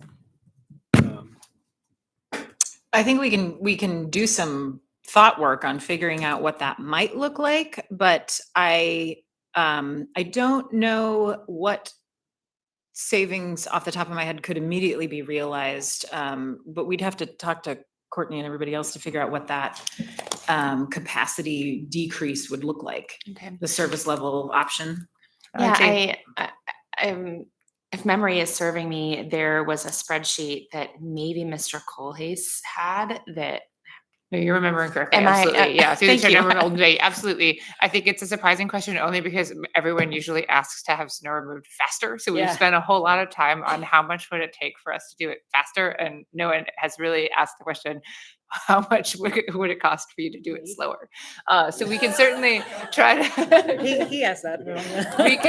we can try to scale. And so if you remember from that spreadsheet, I don't have it in front of me either, but it has a number of different inputs, right? It has inputs for how much equipment we have and how many people we have who are fixing that equipment and how many people we have who are driving that equipment and how much overtime we're paying for and how much hauling contract we're paying for, and et cetera. So we could try to look at that and toggle. I think it would be, we would, we're in an existing place, so we have a slightly different equation to sort of subtract from there as opposed to add, but we could certainly do some calculations and come back. It would just take us a bit. Yeah, If there are Thank you. other slower scenarios you'd like to, we could make it even slower. 240-hour plow out. Well, Just I leave mean, it until the next year. Member Brawley and I have had some ongoing conversations about, what does it look like for us to, fundamentally change the level of service in order to realize cost savings. But, it's hard for us to conceptualize what that actually means. Is the cost savings worth the change that, in operations? So anyway, that was the genesis of that question. One follow-up to that is actually related to sidewalk plowing. And I understand that obviously as a winter city, we have some challenges with respect to getting our sidewalks plowed and passable for pedestrians, folks who are using non-motorized transit. And so I'd like to understand what limitations we currently have. Is it equipment? equipment? Is it operators? What are the things that keep our sidewalks from being maintained to the degree that even when we have significant snowfall, we still have a way for people to get to bus stops or not be walking in the street and those sorts of things? And what does that gap look like? And I think the follow-up to that is, what would it functionally cost to get us to a place where our sidewalks were receiving the same level of attention as our streets?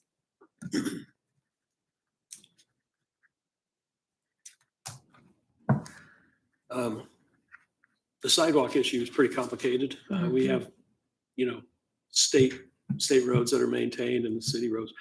I can speak to the sidewalks that we maintain, and they're all completed inside of our 84-hour plow out, or the duration of our plow out if we go over that number. But all of the sidewalks that we're responsible for, they're done at the time of a plow out. We have to start them after we plowed the street so that we don't plow back over the sidewalk. So there may be a delay, but they're part of our 84-hour plow out. It's worth noting, right? There was some major capital acquisitions recently for sidewalk equipment. That's correct. Yeah, absolutely. Yeah, we through a AMATS grant, and we're expecting 6 new ones this winter. Right, so that purchase was made last year and there's a major increase that's coming, not yet on the table. This was last year's work. I was just I gonna was add gonna- one additional detail to what Mr. Troop said about the sidewalk plowing. I think one of the challenges also is, one of the common misconceptions is that we do plow all of our sidewalks, and we do not, right? We plow our arterials, our collectors, we plow routes to school that have been identified, we plow certain sidewalks that are adjacent to park properties. So part of the issue is, and the expectation and the reality, right, to do all of, so Mr. Troop is correct that we follow the same schedule for the sidewalks that we do plow, but then we have so many sidewalks we do not plow. So to fundamentally redo our system such that we plowed every sidewalk in the municipality would be a significant augmentation of both staff and the trackless equipment that we use. I don't believe we've ever modeled what it would take to do it muni-wide based on all miles of sidewalk that we have, but we could take that one on too. I'm not asking you to do extra modeling work on what it would mean to plow every sidewalk in Anchorage. And that's helpful to know that at least for city maintenance, 84 hours is the expectation. And I appreciate the fact that we are dealing oftentimes with DOT roads, and arterial maintenance is a whole different beast. One final question. I've heard different answers to this, and I'm curious. I've heard that plowing 2-lane roads is functionally difficult / impossible. Is that actually the case? Or, what is it about plowing 2-lane roads that is problematic? Plowing 2-lane roads isn't particularly difficult.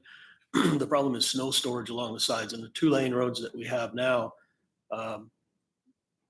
there's either a curb line immediately adjacent or parking lanes that are filled with cars. So when we have a large snowstorm, we start to lose space of the lane. And, on heavy snow years, I think we're all kind of familiar with that. So we have to haul those areas if they're in a arterial or collector, main road. And one of the real problems is, in order to haul the snow out of a 2-lane road that doesn't have snow storage on the street, would require a road closure for the period of time that we were hauling the snow off. Thank you. That's helpful. I have myself, thank you, Mr. President. I have 3 questions, or really a couple questions and a comment. I think that modeling for half the sidewalks would be good, not all of them, right? North or south or east or west, but not north and south and east and west, because it's unnecessary to have on every street, both sides. The question on the snow equipment that we got for the pedestrian stuff, 6 new pieces of equipment. How is our parallel staffing? Are we prepared to staff those pieces of equipment? Yes, those are replacement pieces of equipment, so we're not growing the fleet in any way. We'll be taking old equipment out and inserting these in, so it doesn't require an increase in staff. But they're not the same equipment, right? I seem to recall that we got newly configured equipment that can do different kinds of sidewalks, right? Because we had some issue where the equipment we had wouldn't do certain sidewalks. No, the equipment that we're getting matches what we've had, the trackless sidewalk tractors. Okay, I thought we had better access coming. I guess I'll get more information on that later. Have we figured out a program for that kind of training where we aren't requiring CDLs for people operating the non-CDL equipment? We are pursuing that. We haven't had much traction in that so far. We know, is that something the administration is working on? Do you understand? Did I communicate the question properly? Yeah, so over the last couple of years, there's been a conversation about figuring out a way to reduce the requirement for licensure for people operating non-CDL required equipment so that we can bring them in and make them our training ground for people who we would train and get qualified to drive in the CDL equipment so that we can have a kind of internal program that builds a workforce.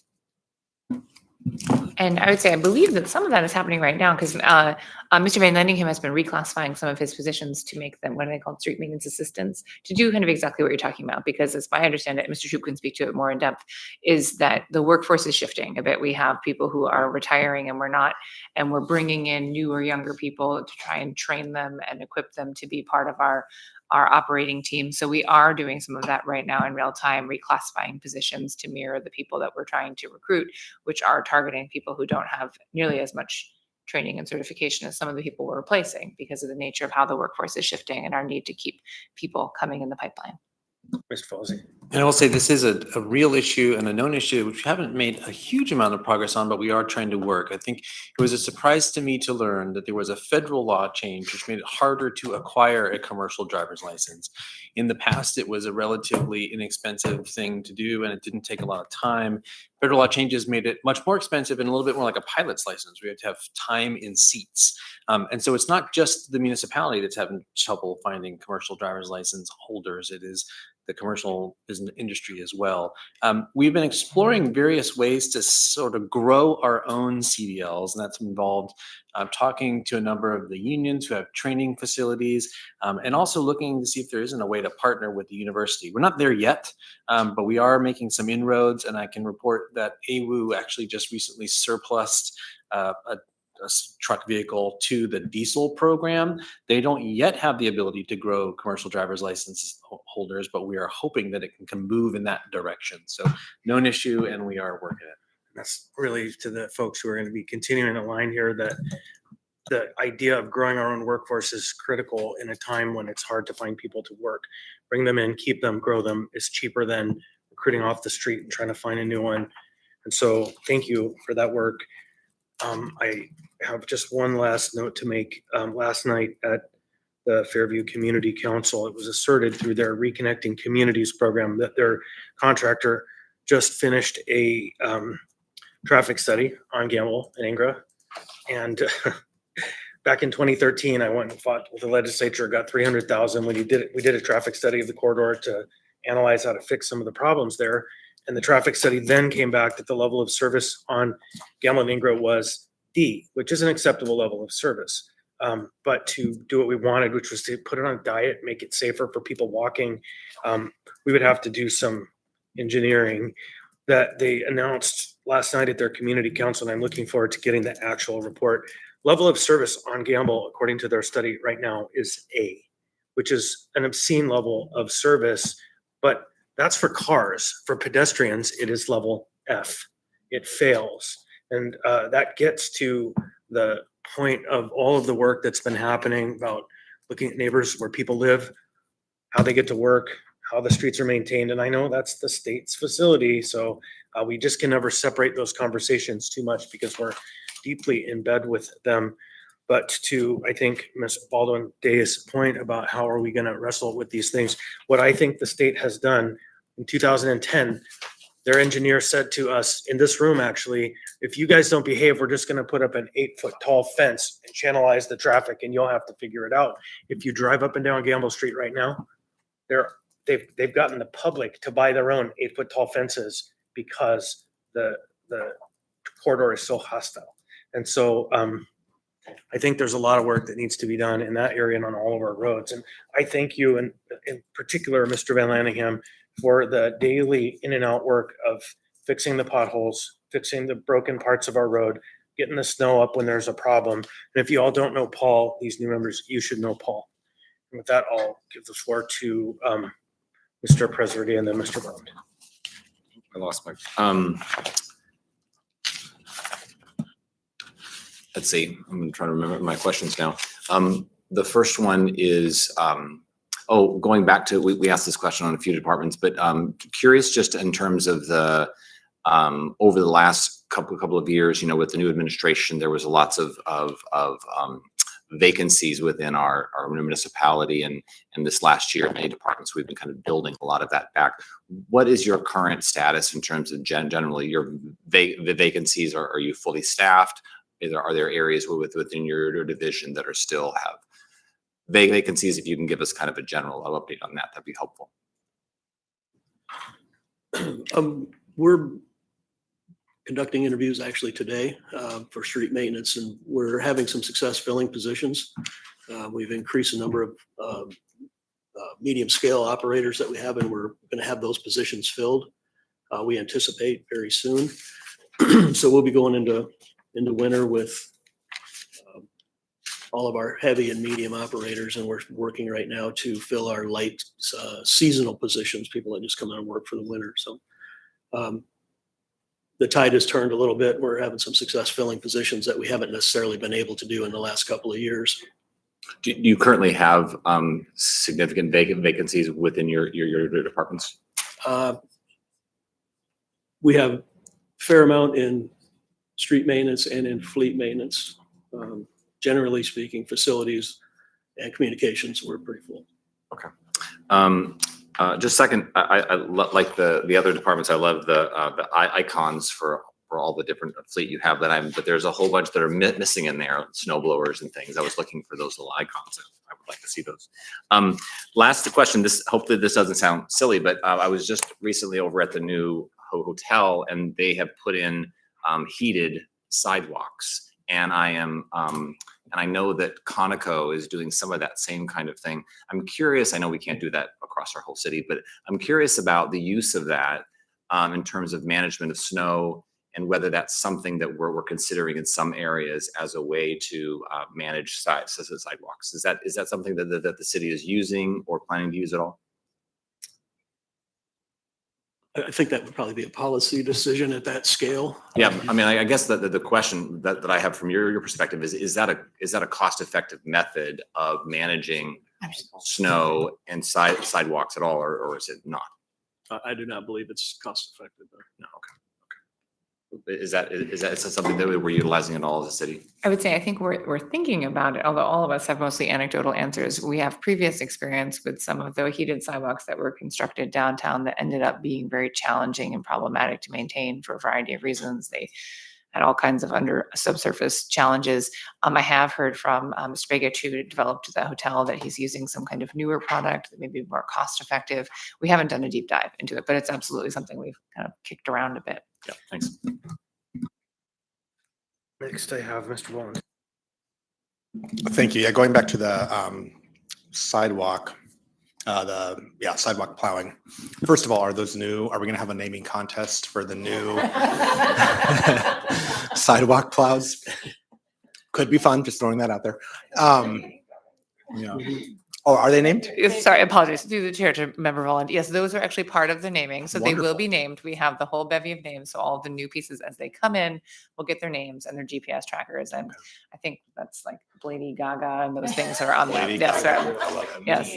Yeah. There is actually, if you look back at the competition last year, there were two subcategories. There was a subcategory for equipment used on our roadways and a subcategory for pedestrian, snow removal equipment. So we did specifically make sure to name the trackless equipment last year. Perfect. And then, going back to modeling, I think I would just touch on sort of the same thing that Chair Constant was saying in terms of housing density. Well, backing up a little bit, I'll just say that this body has a recent history of bringing forward amendments to increase the budget for snow removal from sidewalks. So it's definitely been a priority of ours for a little bit of time at least. But yeah, I just think it's another area where we can consider that as part of the rubric. Where do we plow the sidewalks? Perhaps is where there's more people living, those denser areas, and more folks who are reliant on sidewalks to get there to their essential destinations. You know, and I would maybe submit that the 2040 land use plan may have some suggested corridors where we could look at maybe increasing our plowing of the sidewalks, and especially too, as people get to transit, right? Making sure that the bus stops are plowed, that kind of thing too. But anyway, thanks for your great work. Yes, transit. Ms. Baldwin Day. Yeah, I'm still not entirely clear where this particular theoretical entity fits, but in terms of stormwater, is that a maintenance and operations function, and how is the conversation evolving with respect to an actual stormwater utility in Anchorage? We're responsible for the cleaning and maintenance of storm drains and, you know, the stormwater system in general. But we don't. That's about the extent of it. So I'll say that. Through the chair to Member Baldwin Day, I will add to this as the budget person who looks at all of these line items. When you look at our capital budget requests, particularly on the PM&E side, and go through their entire list, highlight the ones that say drainage or glaciation, and that will total 3/4 of the list on the project list, because the amount of drainage challenges that we have throughout the municipality is deep and wide, and creates sinkholes. So I think that the Deputy Municipal Manager Spafford is progressing the conversation around stormwater utility and what that might look like. Maybe Municipal Manager Pearson has more information on that. But the cost associated that we are paying on an annual basis for the maintenance on singular projects related to stormwater and drainage at least merit the sort of conversation about what would a stormwater utility look like, what could that be for our future. The landscape of Anchorage makes contemplating that very difficult, but we're doing it. And if I might add just a few more specifics, Director Browse is correct. Deputy Municipal Manager Mark Spafford is working on currently two things. One is reviving the Stormwater Commission, that we're getting some of the folks who were involved in the conversation several years ago back engaged, and engaging some new people to recreate that body. And then he has a consultant working for him on starting to bring together some of the work that was done previously on the question, and also helping us to frame up some of that questions we'll have in terms of finalizing a plan for a stormwater utility, like how do we price it? Which parts of the community are involved? Is it everybody? How do we bill for it? Like, et cetera. So he has both of those things percolating, and I think he reports out periodically at IEUOC, and if he doesn't, we should have him do that. And through the chair, I'm assuming that he will be part of the presentation when we do the enterprise and utility budget conversation on the 24th. Right, that would involve the stormwater utility pieces of that. Excellent. I will hold my questions. Thank you. I think that's it. Okay, wait, you're not done yet, Shay. I'm just going to say this. We didn't go through the capital portion of maintenance and operations. So this is the M&O capital request list that is included in our bond package. Of note, I think there are a couple items. Obviously, the facility safety code annual upgrade, that is where Shay makes sure that our buildings are keeping us safe on an annual basis as much as possible. Fire panels. The historic old city hall boilers is part of the downtown library work. The Performing Arts Center upgrades in particular are resultant of the conversation around the maintenance at the Performing Arts Center. And I believe our people who participate in that conversation can give more information on any of these items if you need. Ms. Brawley. Yeah, thanks. Specifically on that, are you guys, so basically you're proposing a facility bond, is that right? Or potentially based on this list? This is part of the area-wide life safety proposal. Okay, thanks. Because all of these items are associated with fire safety panels or life safety access to the building in order to keep things operating. Okay, thanks. And then I just want to flag, just process-wise, we have a number of departments left. We have 1 hour. And so I just want to suggest to the group that we focus on Parks and Rec and Health Department and the alcohol tax, because I believe those are most related, but then that also will probably won't leave time for some of the other departments. So that's my suggestion. So, Mr. Vaughn, first I have a question as well. Just because we're on a slide that references bonding, I still would like to get like a one pager from the administration about sort of which projects can be put on a bond. You know, when can a study be on a bond? When can design be on a bond? What do those terms actually mean? Just some clarity around that, as assembly members may have ideas for amendments to bonds. Thank you. So I also had a question on the life safety program. What is, I should have gone back and read the ballot question, the service area, if you will.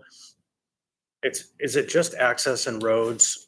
What are allowed expenses under the life safety area-wide project? And I guess you can also add that in the one pager, but I think that I had some questions about certain kind of elements that might fit under there, but aren't specifically roads. Mr. Falsey. Well, to the chair, as to the roads specifically, that was, the assembly declared the construction and maintenance of life safety access roads to be an area-wide power. And then it was added to the list of area-wide powers in 2740. If you are thinking about what can be put on an area-wide bond, it is any area-wide power. So any capital project related to an area-wide power.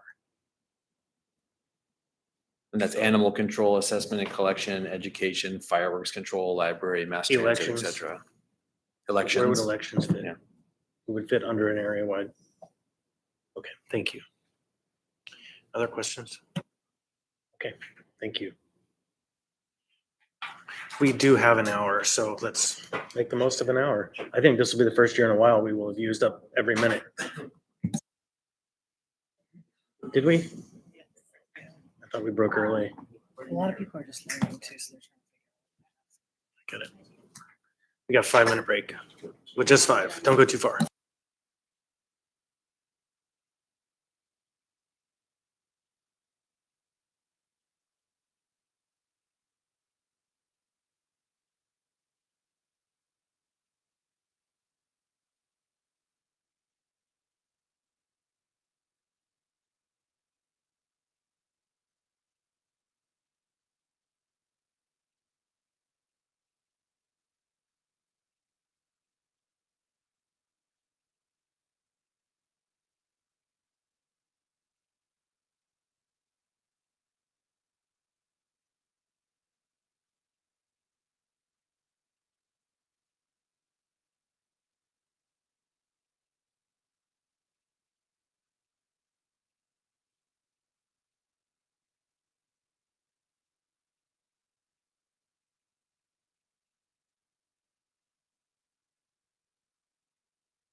All right, so we're coming back to order.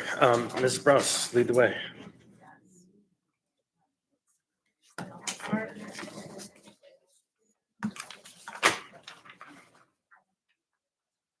We sneak attack Director Brown and tell her that he needs to direct cost rate by Halloween when bad things happen to the budget. Yes.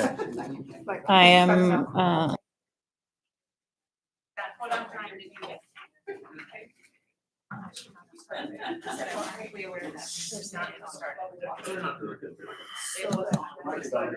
She does have protein powder.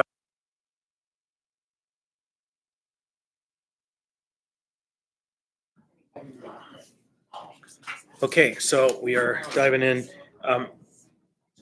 Let's go. okay, so on to the Health Department review. We have Director Rash here to walk us through some of these details, but in the same conversation, we have the differences between 2025 and 2026 proposed budgets. Look like we start with a 2025 revised budget of $20.6 million and land with a proposed budget of $20.6 million. Do you do that? It's surprising. It's very, very poetic. The one-time adjustments include the removal of the $75,000 that was revised at first quarter, and some salary and benefit adjustments that include the sort of rearrangement and consumption of existing operating budget and positions in order to align with grant activity and some different operational process that the health department sees value in. A 5,764 increase on fleet and no additional budget changes within the health department.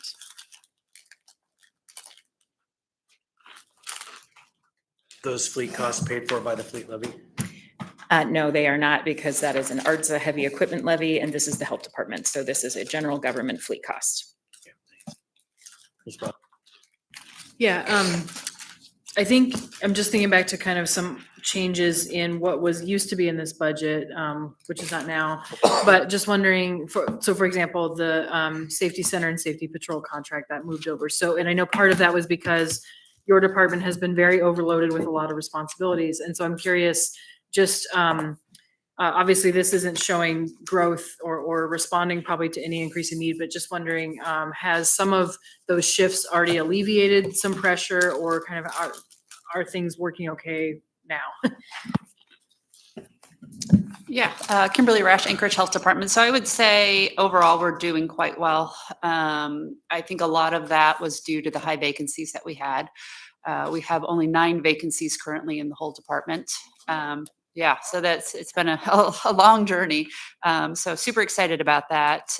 With the offloading of the Anchorage Safety Center contract, that alleviated a program manager's time, a office associate's time, and some of the work on our grants and contracts.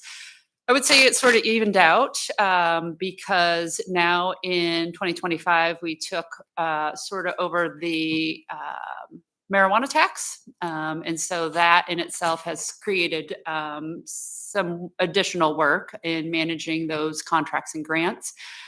We were successful in getting a position to oversee that. So that has been very helpful. If we were unable to do that, it would be too much for the current staff that we have. In regards to other areas of our department, we have been able to do more outreaches out in the community. We've sort of changed our approach in how we get out in the community. We try to do more of the work there. Part of what Ms. Browse just talked about with the change in the positions, we have a healthcare provider now at the Anchorage Health Department, which has been instrumental in doing a lot of the outreach work with our public health nurses. And so that has been a huge help, as well as being in the clinic and providing oversight and assistance within our sexual health clinic. Mr. President, then Ms. Walden. Hi, thanks for being here. On the first sheet, the 2024 actual unaudited housing and homeless number is 3.8 million. and then the revised 2025 is 9 million. Can you just speak to that change? I'll take the first pass at it, and Director Ash can give some more information from the operational perspective of it. I think part of that is to acknowledge the fact that the municipality of Anchorage is onboarding into its operating budget the cost of shelter. And the Housing and Homelessness Fund within the Health Department over the last few years has gone through a fair amount of growth, but it is also gone through a realignment of the one-time dollars that had been parked into that fund as a sort of, what's the right way to, as a placeholder while figuring out where are we going to have shelter, who's going to pay for it. You know, in 2019, there were single first quarter amendments that were put into our operating budget that then stayed there and were used to fund shelter and homelessness services, but were not necessarily aligned with a cost specific to that year. They were specific to a cost from previous. So what this is the attempt to start making the location of our housing and homelessness costs within our operating budget in one place. So pushing the costs associated with shelter and our staff time that goes into it outside of the alcohol tax into our operating budget is the goal for the items that we intend to fund on a recurring basis as an operating cost. The transition of the social service network and the shelter provision in the community of Anchorage between 2015 and now has gone through night and day in terms of what has been accessible, what has been funded, what has been usable by the people experiencing homelessness. And I think that we are stabilizing into the position of the state funding that was available in 2018 and before that existed to fund all of the needs within our community and was cut in 2019, you now see show up as a funding requirement in our alcohol tax. The alcohol tax was created in 2020 and started in 2021 and immediately became the landing spot for the providers who were cut out of the state budget. And as we go into the alcohol tax conversation, we can go through the line items there to show exactly the items that used to be in the housing and homelessness budgets within the State Department or within the ADVSAIP budgets that are now in our alcohol tax budgets. The commitment to shelter and the funding for shelter is a result of the community saying this needs to be done. Somebody needs to do something about this. And the municipality trying to find a way to manage that outside of the space that was already taken up within the alcohol tax because of the state budget cuts. The original intention behind the alcohol tax was to fund new municipal services because the vision was very clear that it was landing on us to provide these services within our community. But unfortunately, the state budget was cut before that happened, and it ended up becoming a sort of revenue replacement mechanism for state cuts. So this 2024 actuals unaudited, I apologize, Mr. Presbyterian, that was a very long answer. This 2024 actuals unaudited is a challenging comparison because we don't know what that means as they are unaudited. And so going through to determine what was actually spent there and how it compares to 25 and 26, I think that you'll see as part of our revised conversation what that may look like because we will have a 24 ACFR at that point.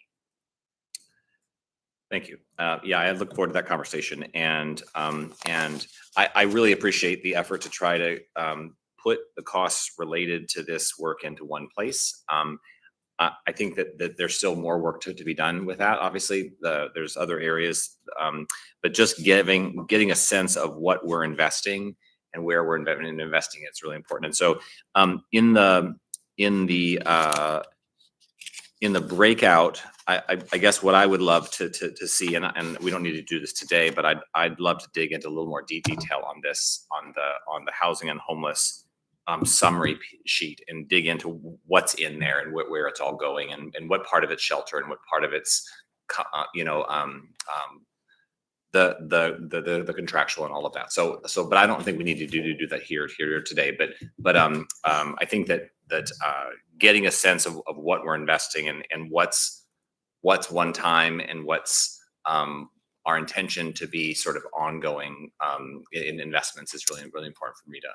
Through the chair to member Presredia, right now, the costs in the 244 account are, as far as I know, all recurring. And All recurring, okay. yes, and they were deliberately designed that way. Part of the activity that we did over the 25 budget process, the different call outs for different services that we were putting in there to fund because we had one-time money available. There were choices that were made to specifically, while the service is not recurring, the parking of the revenue use is recurring. So what you're asking for is what we call the Questica detail behind the 244 account. And it basically, we spent time parking money into it so that we could align it specifically as a recurring cost going forward into the cost categories of shelter and staff. And so in this budget right now, in the 244 is, from your perspective, all reoccurring, even so 8.6 million in contractual, so flowing outward, and is not alcohol tax. That is correct. Okay, got it. Thank you. To be clear, that was what, HD 13 or 14? 13, okay, thanks. Ms. Baldwin Day.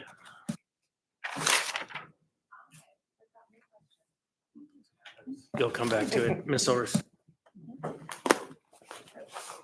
I'm actually looking ahead here to some of the homelessness spending in the alcohol tax. And I have a question about one of the things that I see in here.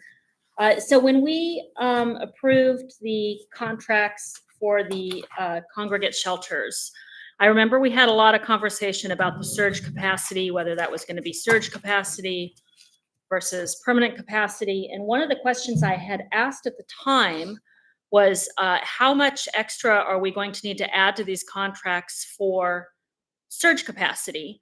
And I was told, or we were told, I believe, that it was part of the contract already. And now I see in the alcohol tax $1 million being added for surge capacity. So I think can you kind of explain that, where that's coming from?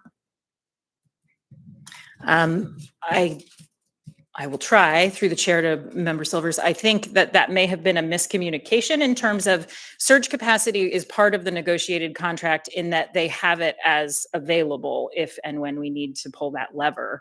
But funding it outside of our recurring annual cost would be additional dollars.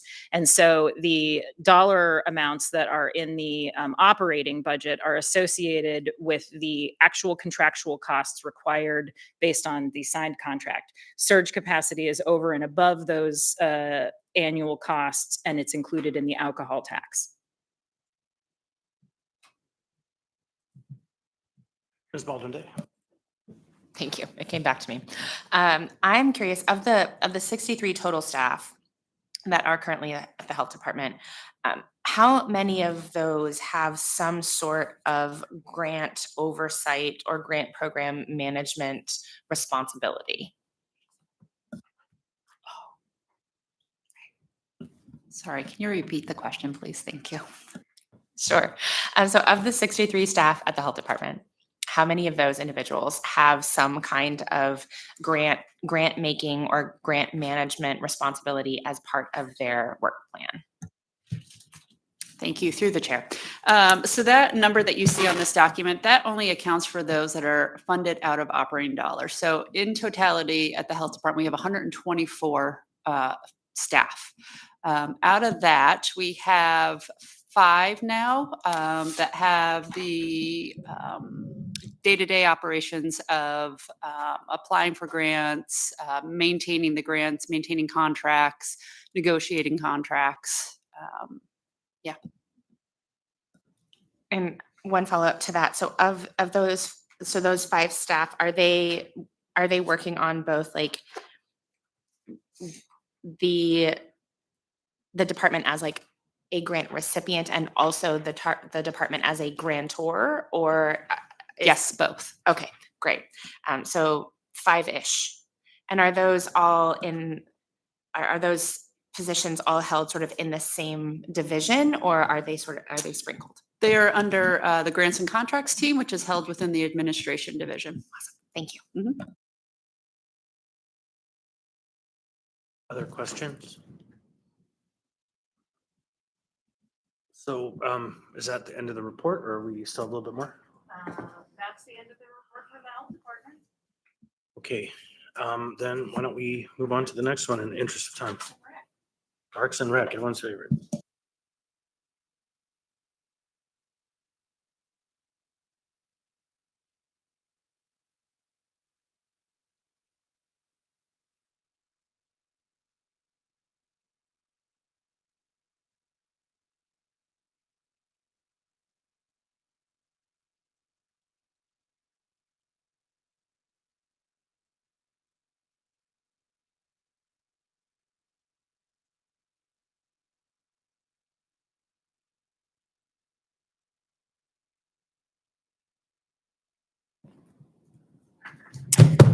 Okay, Director Gamble has joined us for Parks and Recreation, our 2026 proposed budget. Overall, we see their direct cost total is $26.5 million. And the changes for Parks and Rec are a little more numerous than some of the other departments, but that is because of their service area activity. So you see the revised budget amount of $28.8 million, the one-time cost being removed, a one-time settlement recovery, the Girdwood service area, $300,000 funding for the suspension bridge, and then the same debt service changes from the other departments, the salaries and benefits adjustments that are part of our continuation role, the Mountain View Community Center full year funding, that is the sort of reversal of last year's activity to make Mountain View operational by Parks and Rec, and then the fleet reduction of $108,000 gets us to 26.0 million, and we add the voter approved O&M for our bond activity around Parks and Rec, the Eagle River service area and the Girdwood service area changes, and land us at $26.5 million in direct costs for our Parks and Rec budget. You'll notice at the bottom that there's a note that says the reconciliation represents the actual position counts.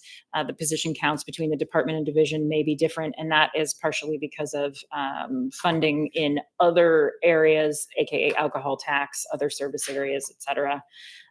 So the position count is whole on the full position description, but may be one or two different depending on the reconciliation pages and where those positions are held.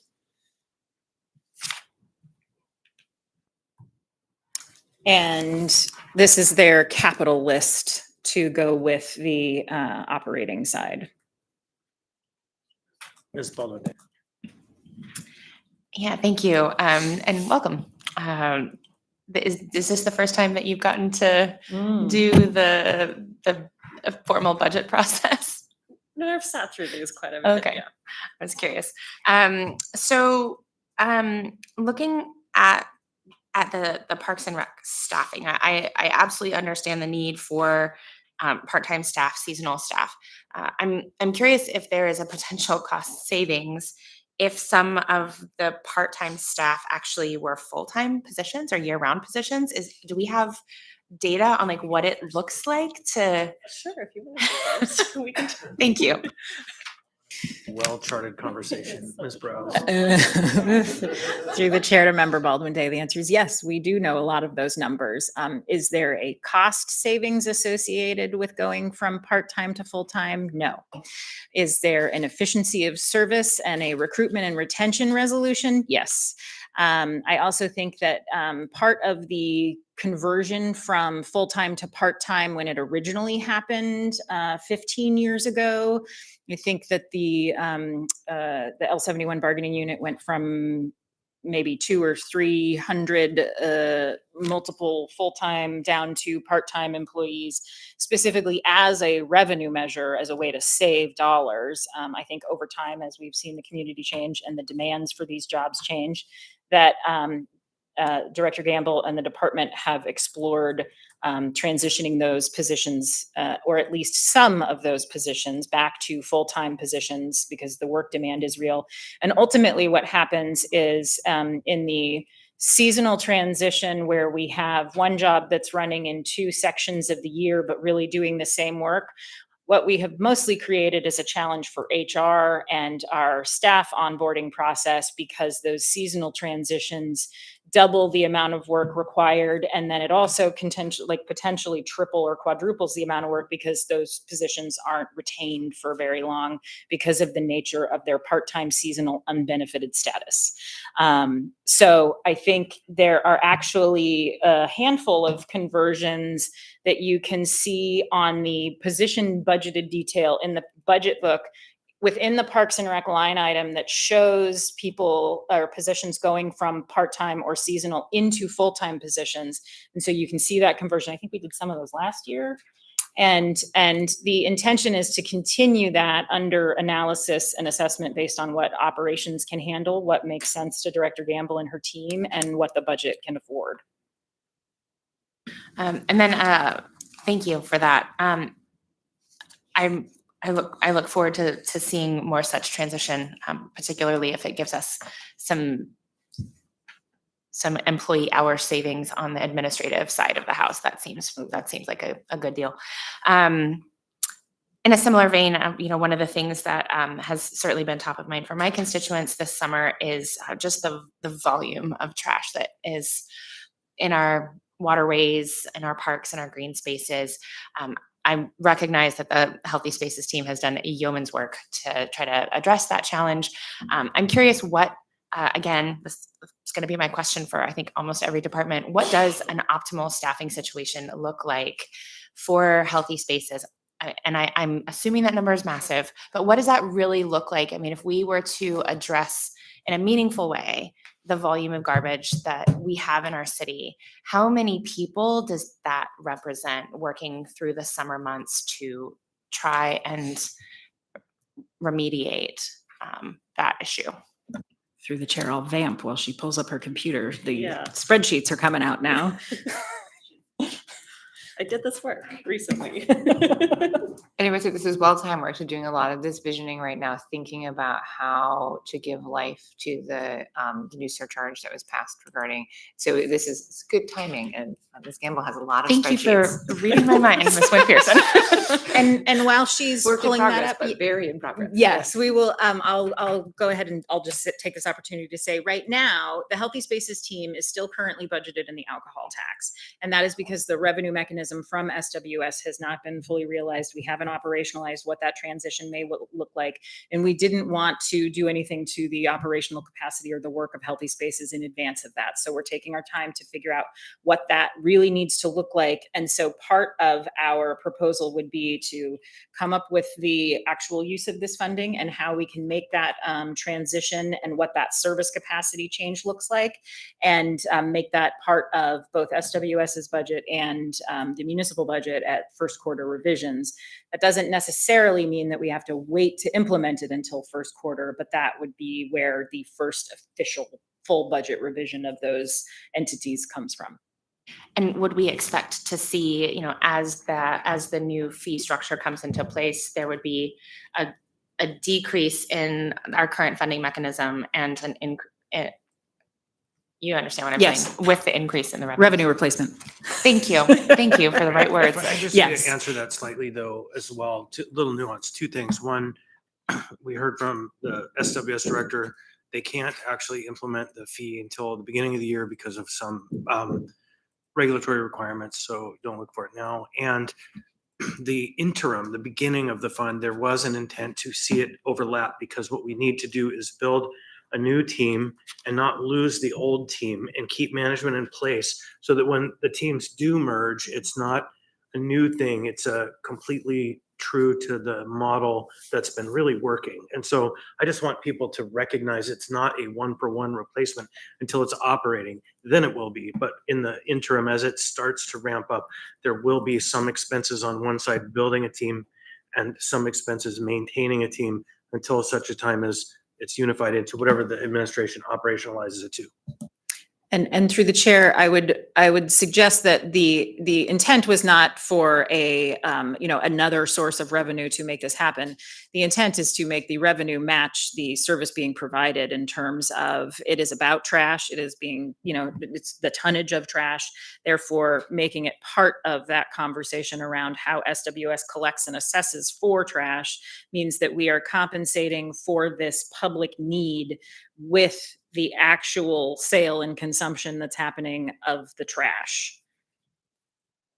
So the ideal scenario would be to probably add additional 15 full-time employees. And that would be all year round. Then we would still increase the 14 seasonals that we have in the summer. So that would be the ideal to keep up with CAP, who is working, doing their end and just kind of creating multiple teams to tackle it at different directions. So to be sure I heard you correctly, so 15 full-time employees. Additional, because we have 5 now. Okay, 15 additional full-time employees. There's 5 full-time and 14 part-time at this juncture. Yes. Okay, Well, so total, we would be talking about 20 full-time employees and then 14 seasonal employees. Okay, thank you. You're welcome. That is helpful to know. And I'll just add, because she mentioned the tonnage, just year to date, we have picked up 1,069 tons of trash to date. So that is 2.1 million pounds. Just to date. So it's like less than $1 a pound to move it. Okay, Mr. President. Thanks for being here. A few questions. So going back to the lead sheet, I think it summarizes here in the change, but just real quick, if you could hit the change in revised budget to proposed budget in the administration, grants, and Girdwood. I mean, all of those are significant variances. Could you just hit those three for me? Yes, through the chair to member Perez Verdia, that's directly attributable to the settlement recovery of the $2.6 million. So that would have been paid out of the administration fund and any of the ancillary division funds that would have needed to pick up that $2.6 million bill. So it's not operational. Okay. At least that's my understanding. And then structurally, I'm still a little bit confused why alcohol tax isn't shown as revenue in the departments that it funds. And so is that an intention in the future to do that, or to continue to keep it separate? Through the chair to member Perez Verdia, I will say there is an intention to change that. And this, I'll just take the opportunity to say there's an intention to change the way the alcohol tax is sort of consumed and visible, because what we've heard is a lot of feedback that the community doesn't know what it's doing, or it doesn't know what it's achieving, or who it's going to. And I think that is foundationally about a sort of confusion about whether or not it's paying for municipal services or not. The answer is it is 80% not paying for municipal services. It is almost entirely pass-through funding on the alcohol tax side, but representing it as a named recipient list is very confusing when we're trying to figure out what these dollars are intended to do. So part of this conversation was to be me saying, I want to relabel the way the alcohol tax reads, and instead of it saying Covenant House, I would like it to say Overnight Shelter Services for Youth Covenant House. And so that we understand what that is doing, but also who it's going to, if that is so named.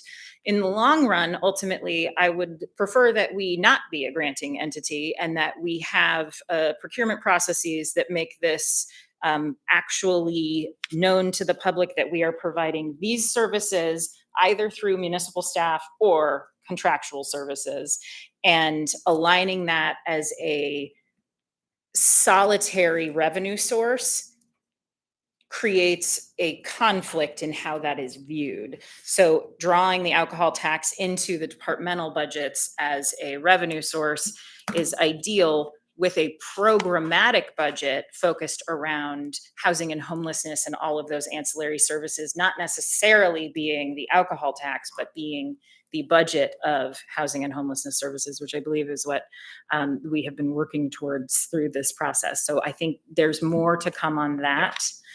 Right, fully agree with that. And also just as we struggle with revenue to cover the costs of the city, thinking about how much of that is passed through and how much of that funds the services of the city in that same category, right? So, Right. okay. And then last, I think all my questions around the healthy spaces, we'll get to that when we get to the alcohol tax, but is there because it's separated out, are some of these funds related to healthy spaces, or is that, so that's what I'm trying to figure out is how do I know in this budget what is related to those services? How? So within our operation, so probably the parks operation line, we do have 14 seasonals that are funded through our operating budget. So I could, Okay. I mean, I could pull those costs Okay. later Okay. for you. Okay. Exactly, but there, yeah, that's pretty much what we fund within our operating outside of the alcohol tax. Sometimes we do end up buying some trash bags for operating, but rarely. is that a case. Healthy spaces are not exclusively camp cleanup. Is that correct, or are they exclusively camp cleanup? They are camp cleanup up until snow response. Right, When right. we're not cleaning camps necessarily, we're helping. Okay, great. You know. Okay, thanks for your Yep. answers. So, Ms. Brawley. Thanks. I have a question about maintenance, but kind of the everything else but camp cleanup. Because I know we've corresponded about clearing, not necessarily right of ways, but just kind of other public lands. So I'm curious, in the same vein as Member Baldwin Day, kind of where is the staffing now relative to kind of being able to do that maintenance robustly? And if there's not a specific number of positions, kind of how could you characterize, like if we had this many more people or we had twice as many people or something like that? Because there's a lot of, I think, community expectation that we maintain outside of, again, the trash pickup and the camp issues. So I'm curious about that piece of it out as well. So through the chair, I think I would have to get back to you on the exact number. I think what we really struggled and what we saw this year was a delay in hiring our seasonals. And so the flowers came out late. We weren't mowing right away because we were focusing on parkland. And so we really we were challenged, in those areas, and it was noticeable. So I think it goes back to, like, how do we convert out of this seasonal model into more full-time model? We gain efficiencies. We're not going through this ebb and flow of laying people off for 2 weeks and then taking 6 weeks to get them back on board. So I think it just goes back to getting back to full-time, but we could definitely do a work session to map out what that number exactly looks like. Okay, so I would just characterize it. It's not so much like police or maybe some other departments where it's more people. It's just the fact that we don't have people in place at a certain time. And so that's the 100%. back. Okay, thank you. So I have myself in the queue, just briefly back on the previous topic of grants versus kind of categorizing the expenses for the need and then filling in the funding source and then doing the procurement processes. We have moved substantially away from just directed grants though, right? We kind of have a mix right now of processes run through the procurement team and the Title VII function to fund and deliver services under the homeless shelter rubric, right? Are you speaking specifically about the alcohol tax revenue or other revenues? No, I'm just speaking in general about what Yes, you kind of absolutely. Oh yeah, the proposed. procurement process, yes, Because there are a number of noisy people out in the community who are raising kind of this message that it's all done directed, here's this money to this person, that person, but that's just not really, it is like with certain entities, part of that coordinated agreement that was Unified the funding plan. Unified funding plan, that was like directed, but mostly we have been strategically moving away from that. right? Correct. Yes, that is correct. Right. So I just want to be sure folks hear that we're not at the beginning of that process. We're well into that process. Yeah. And maybe even towards the 2/3 to 3/4 done with that process. Through the chair, yes, I would agree with that. And I think that one of the challenges is that many of the providers who participate in the service provision of homelessness services are nonprofit organizations. And as a government, we don't quote contract with them, we give them grants. And the nature of that is because of how our system is set up. That doesn't mean that they aren't providing services and that they haven't gone through an RFP process, because they do go through an RFP process, and the health department, puts these requests out on the street, and then they are approved and granted for periods of time with extension periods available. And to add to that, though, there was a time when, Yes. for lack of vendors or for expediency, emergency policies, for whatever reasons, we were actually doing that other kind of grant, which is the directed grant that the Assembly has the authority to make, which are not through the solicited procured processes of Title VII, whether it's the magical new term that evolved, RFGP, which I'd never heard before this group, or the RFP, or the contracting processes. So I just want us to be really clear. We are getting to the point now where nearly every dollar is running through some kind of procurement process regulated under Title VII. It is your power to grant monies directly, but the body has been systematically working towards making those funds available through a more equitable process than just here's a check. So Through the chair, yes, I would agree with that. I think since the alcohol tax has existed now for a few years, that the systems around it have been able to be refined. I think the creation of the alcohol tax without the additional support to the health department to manage it and staff it, I think was challenging at the beginning. And then, the world exploded and everything got harder. for those who are hearing those arguments out there, know that the answer is we're much closer to a point where everything is running through really robust Title VII, not influenceable projects. They're just projects. But the other problem we have to that is limited offers under the services that are requested, right? That's what tends to have the same people doing the same thing. It's just lack of offers. So anyhow, sorry to kind of go down that rabbit hole, but I think it's important. Others on this? Anyone? No bond questions? Come on. Nothing? All right. All right. Good job, Shannon. I did have a question. One question, and it's not project specific. It's really kind of philosophical. We funded some projects, and some people have had some pretty loud responses to the fact that the project isn't done or isn't started, or they don't know where it is. Right? Well, we funded that. We funded that last year. We funded that the year before last. Where is this project that's important to me? And so I think some conversation about the workflow is probably important to have here for just a minute. How are decisions made? When are projects delivered? How does that work so people understand that it's not magic? You can't just say, here's money, it's done. I think that's exactly right. Like, just because we get the money, like, once it's allocated and appropriated, that's when it all starts. Like, when we start building out, we can't start planning a project today with no funding to build in 26, right? It takes a couple of years, and we've been challenged with staffing within the planning team too. We have a pretty new, I think the longest person that's been there is 5 years now. So it's still a young planning team. They do great work, but we would also need a bigger team. We could use a lot of consultants, but it's a couple-year project once we actually get the funding, because we do a public process and we go to community councils and we hear it. It's like we get that CIP and we rank them, and that's what determines our bond. And then that's when the process starts, once the money's in our hand. So go ahead on the first. I will say to the chair, I think that this is generally just about expectation setting, and you all are familiar with this, right? You have a lot of people who come to you and say what they need and what they expect, and understanding what the actual process is usually helps people adjust their expectations. At the municipality, we won't start spending staff time or capacity on something unless we are, have to, until the money is in the door. And the reason for that is because we don't have staff time and capacity to allow for these other things to be happening if the money doesn't exist. Our capacity is built around the operations of the municipality, our departmental operations.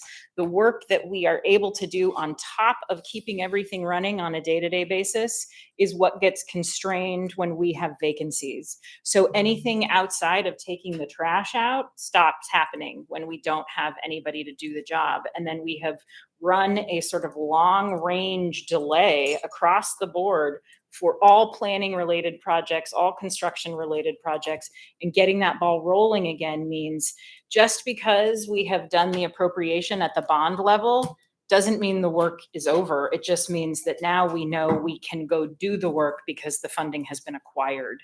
And understanding the trajectory is always going to feel disappointing because it's not going to happen tomorrow. But knowing what the trajectory is can at least make you understand what's going to happen. I think that's the part we need to communicate better about. Right. I think it's hard, right? We have all these projects every year and nobody really knows when they're delivered or what their timelines are going to be. And there's some feedback loop, I think there that's in order. I think though you were requested to put together like a what can be funded bond document, Yep. how, and Yep. it might be wise to have the back page be, and then what happens is it takes time. And so, that might be a helpful tool. That's yes, Amanda Moser just It made might that same exist out there suggestion. So I think somewhere. we got it. Yeah. It might exist. Anyone else on these items? No. Okay. I do have just a process question, knowing the Cameron. time, and I'm curious what we're going to tackle next. I do have a question. I'm not sure if it's going to be related to an upcoming topic. So what's the plan for the remainder of our time? So we still today have a couple of items left that hadn't been gone through, ATAX, marijuana. We didn't hear about the manager's budget or the mayor's office budget or the muni attorney's budget. And that's not necessarily intentional. It was supposed to represent that those entities are available to have the conversation around public health and safety, because frankly, some of those budgets are not changing really in any sort of dynamic way. If you wanted to talk about their budgets, we're all here. And Yeah, my do that. question, if it's okay, relates to that. Can I ask a question related to one of those? Is City Hall. Oh. What's the plan? Yeah, the building. It is a timely question, Member Perez Redia. On the preliminary agenda that was just sent around to all the assembly members, you will see a new item in which we are proposing to execute our option to purchase this building. We have had under the current lease an option to buy this building and the associated parking lot out front, which is really 4 different lots at 97% of fair market appraised value. We have run the numbers and we think that that is the right call for now. You will see in the summary of economic effects that actually should result in some year-over-year savings of a few $100,000. And the punchline there is, because the building is owned by a private entity now and we pay a triple net lease on it, we are paying real estate taxes on this building and we are paying property insurance on this building. When the building moves into municipal ownership, we no longer pay property taxes on this building and our insurance costs go dramatically down because we insure our property in tandem with the school district. So we have a huge economy of scale. We have hundreds of buildings that we are insuring through one property insurer. So that is a coming attraction. I suspect that we might get a work session on that as well. Great, thanks. So we probably should do that work session if it's for introduction on the 21st. So is it for hearing on the 4th of November? I think it's defaulted to that, yes. So I would, if we can figure out a way, prefer to do the work session before the 21st. And so we'll try to work on that because that's an important conversation. Yeah. We are running out of time for our scheduled agenda. Do we want to have any closing comments, kind of what's next, how we're going to pick up what we didn't do? And I have some as well. Yep. Yes, through the chair, I'm happy to say that we have gone longer than anticipated, which means this conversation is very interesting. So I think if there is feedback about if there are departments that you want to have present to talk to their budgets, we can do that. Or if we want to make a rule that is just bring them all and we'll roll them through, we can do that as well. The intention was to get through most of the departments that don't have any changes without direct directors having to take out of their day, but I understand if there are other operational questions that you may want to have the opportunity to ask them, that's fine too. We do have all of the utilities and enterprises to get through next time, as well as the recovery of the alcohol tax and marijuana tax conversation. I think that I think we would be able to do all of those things in the next session. The general overview portion of this conversation tends to be longer than the departmental sort of roll through. So if that's the way we want to go, then we can do the rest of the general government departments next time, and then the utilities and enterprises, and wrap up with any final requests for the work session on the 24th. And also more fun comparative information with cities and lane miles and the average cost of maintenance, and wowza, it's fun. Why things are how they are. This is probably. Thanks. Yeah. And this will go out in writing as well from the budget analyst. So I'll just give the short version, just some general, not policy guidance, but really process and some parameters to think about as members digest this and think about potential amendments. First, just to flag 175,000 under the cap. We are anticipating that between amendments and whatever else the admin brings, that we would consider amendments up to the cap in November. I know in the past we've left some room before now and first quarter revisions. So that's something to think about. Again, obviously we all have different opinions on what that should look like. We heard there's no fund balance at this point that we could utilize. So I would assume with amendments, either using that small amount under the cap or a revenue neutral or reduction amendment. And that includes alcohol tax and marijuana tax. And then a couple other reminders. The capital budget, obviously it doesn't have individual projects other than parks. So that's something to look at. Consider looking at last year's projects in your district. Also a reminder that the actual deadline for what goes on the ballot as bonds is the end of January. And so the earlier you can make amendments and work on getting those in, the better, but that is the actual timeline separate from this. So that's a consideration. Two other reminders, the school budget, that is not in here. It is half of our property taxes, but it is something the school board is actively working on right now. And so we will get that around, I think, January or March. It's later in this process, but we will be getting their school bond proposal, which is something that would go on the ballot, and we'll get that, I think, in December. So they're actively working through that right now. Lastly, I'll remind folks, there's two parts to the process. There's November budget and then first quarter revision. So if you have an idea, there's two opportunities to work on it. If it takes more time and we haven't figured out in November, or it's not clear if there is money to do it, consider looking at 1Q as well. And with all of that, then I would say, if you have questions, if you have ideas, if you're trying to figure out how to achieve a goal, talk to our budget analyst, Mr. Matthew Farina back there, and talk to OMB, because a lot of it is figuring out what your options are. There's not one way to do a lot of things. And so that's the general guidance. And then of course, our November 7th work session is hours for amendments. So your deadline would be, if you want it to be discussed with members, to bring something before that work session, and Mr. Farina will set that deadline. So I think that's all I have. And I would just add that we had a Easter egg put in front of us, or a kind of breadcrumb by the administration, that the bond program is light and there is not a whole Christmas tree of room there, but each district should probably have a conversation, look at the old CIP, CIB projects, and see if there's anything that really stands out as a priority, and that there may be some room for that in the conversation. So don't forget that that was in fact stated at this table today. So doesn't mean you have to, but it is certainly was offered. So with that, then we are right on the hour, this work session. So we will conclude and be back together next week. Thank you, everybody. The 7th. Well, I think it's in the past, it's been the Wednesday before, so it's probably November 5th, but Matthew will send out an email. Yeah. Sooner the better. Yeah. That's the answer. The sooner the better, Aaron. Okay. You guys have a good weekend. Bye-bye. Failure. I know. Failure. It worked out with the sitter. So. Okay. All right, Scott. One of these days is gonna happen. And Well, then it you're gonna is. see what happens is you're gonna have a glow about you. Yeah. No one's gonna Well, even. actually, it's gonna happen tomorrow at a CRAD meeting because they added it, and he's with me all weekend. And I was like, well, if you guys want me there, you're gonna have my 2-year-old there too. So. This group would be very welcoming. Yeah. It almost happened today. I'm like, dude, your stock is gonna go up so hard. Yeah, it would have been cool, but no, that's all right. Okay, Probably not the best for the budget. it's Yeah. fine. It's fine. You can actually have pictures of it for 20 years from now. That's right. Yeah. Maybe next time. All right. So Aaron, the number one problem of amendments is not getting them in the packet early. Because as you get to the end of the process and over the table, things are on the table, late on the table, and last minute amendments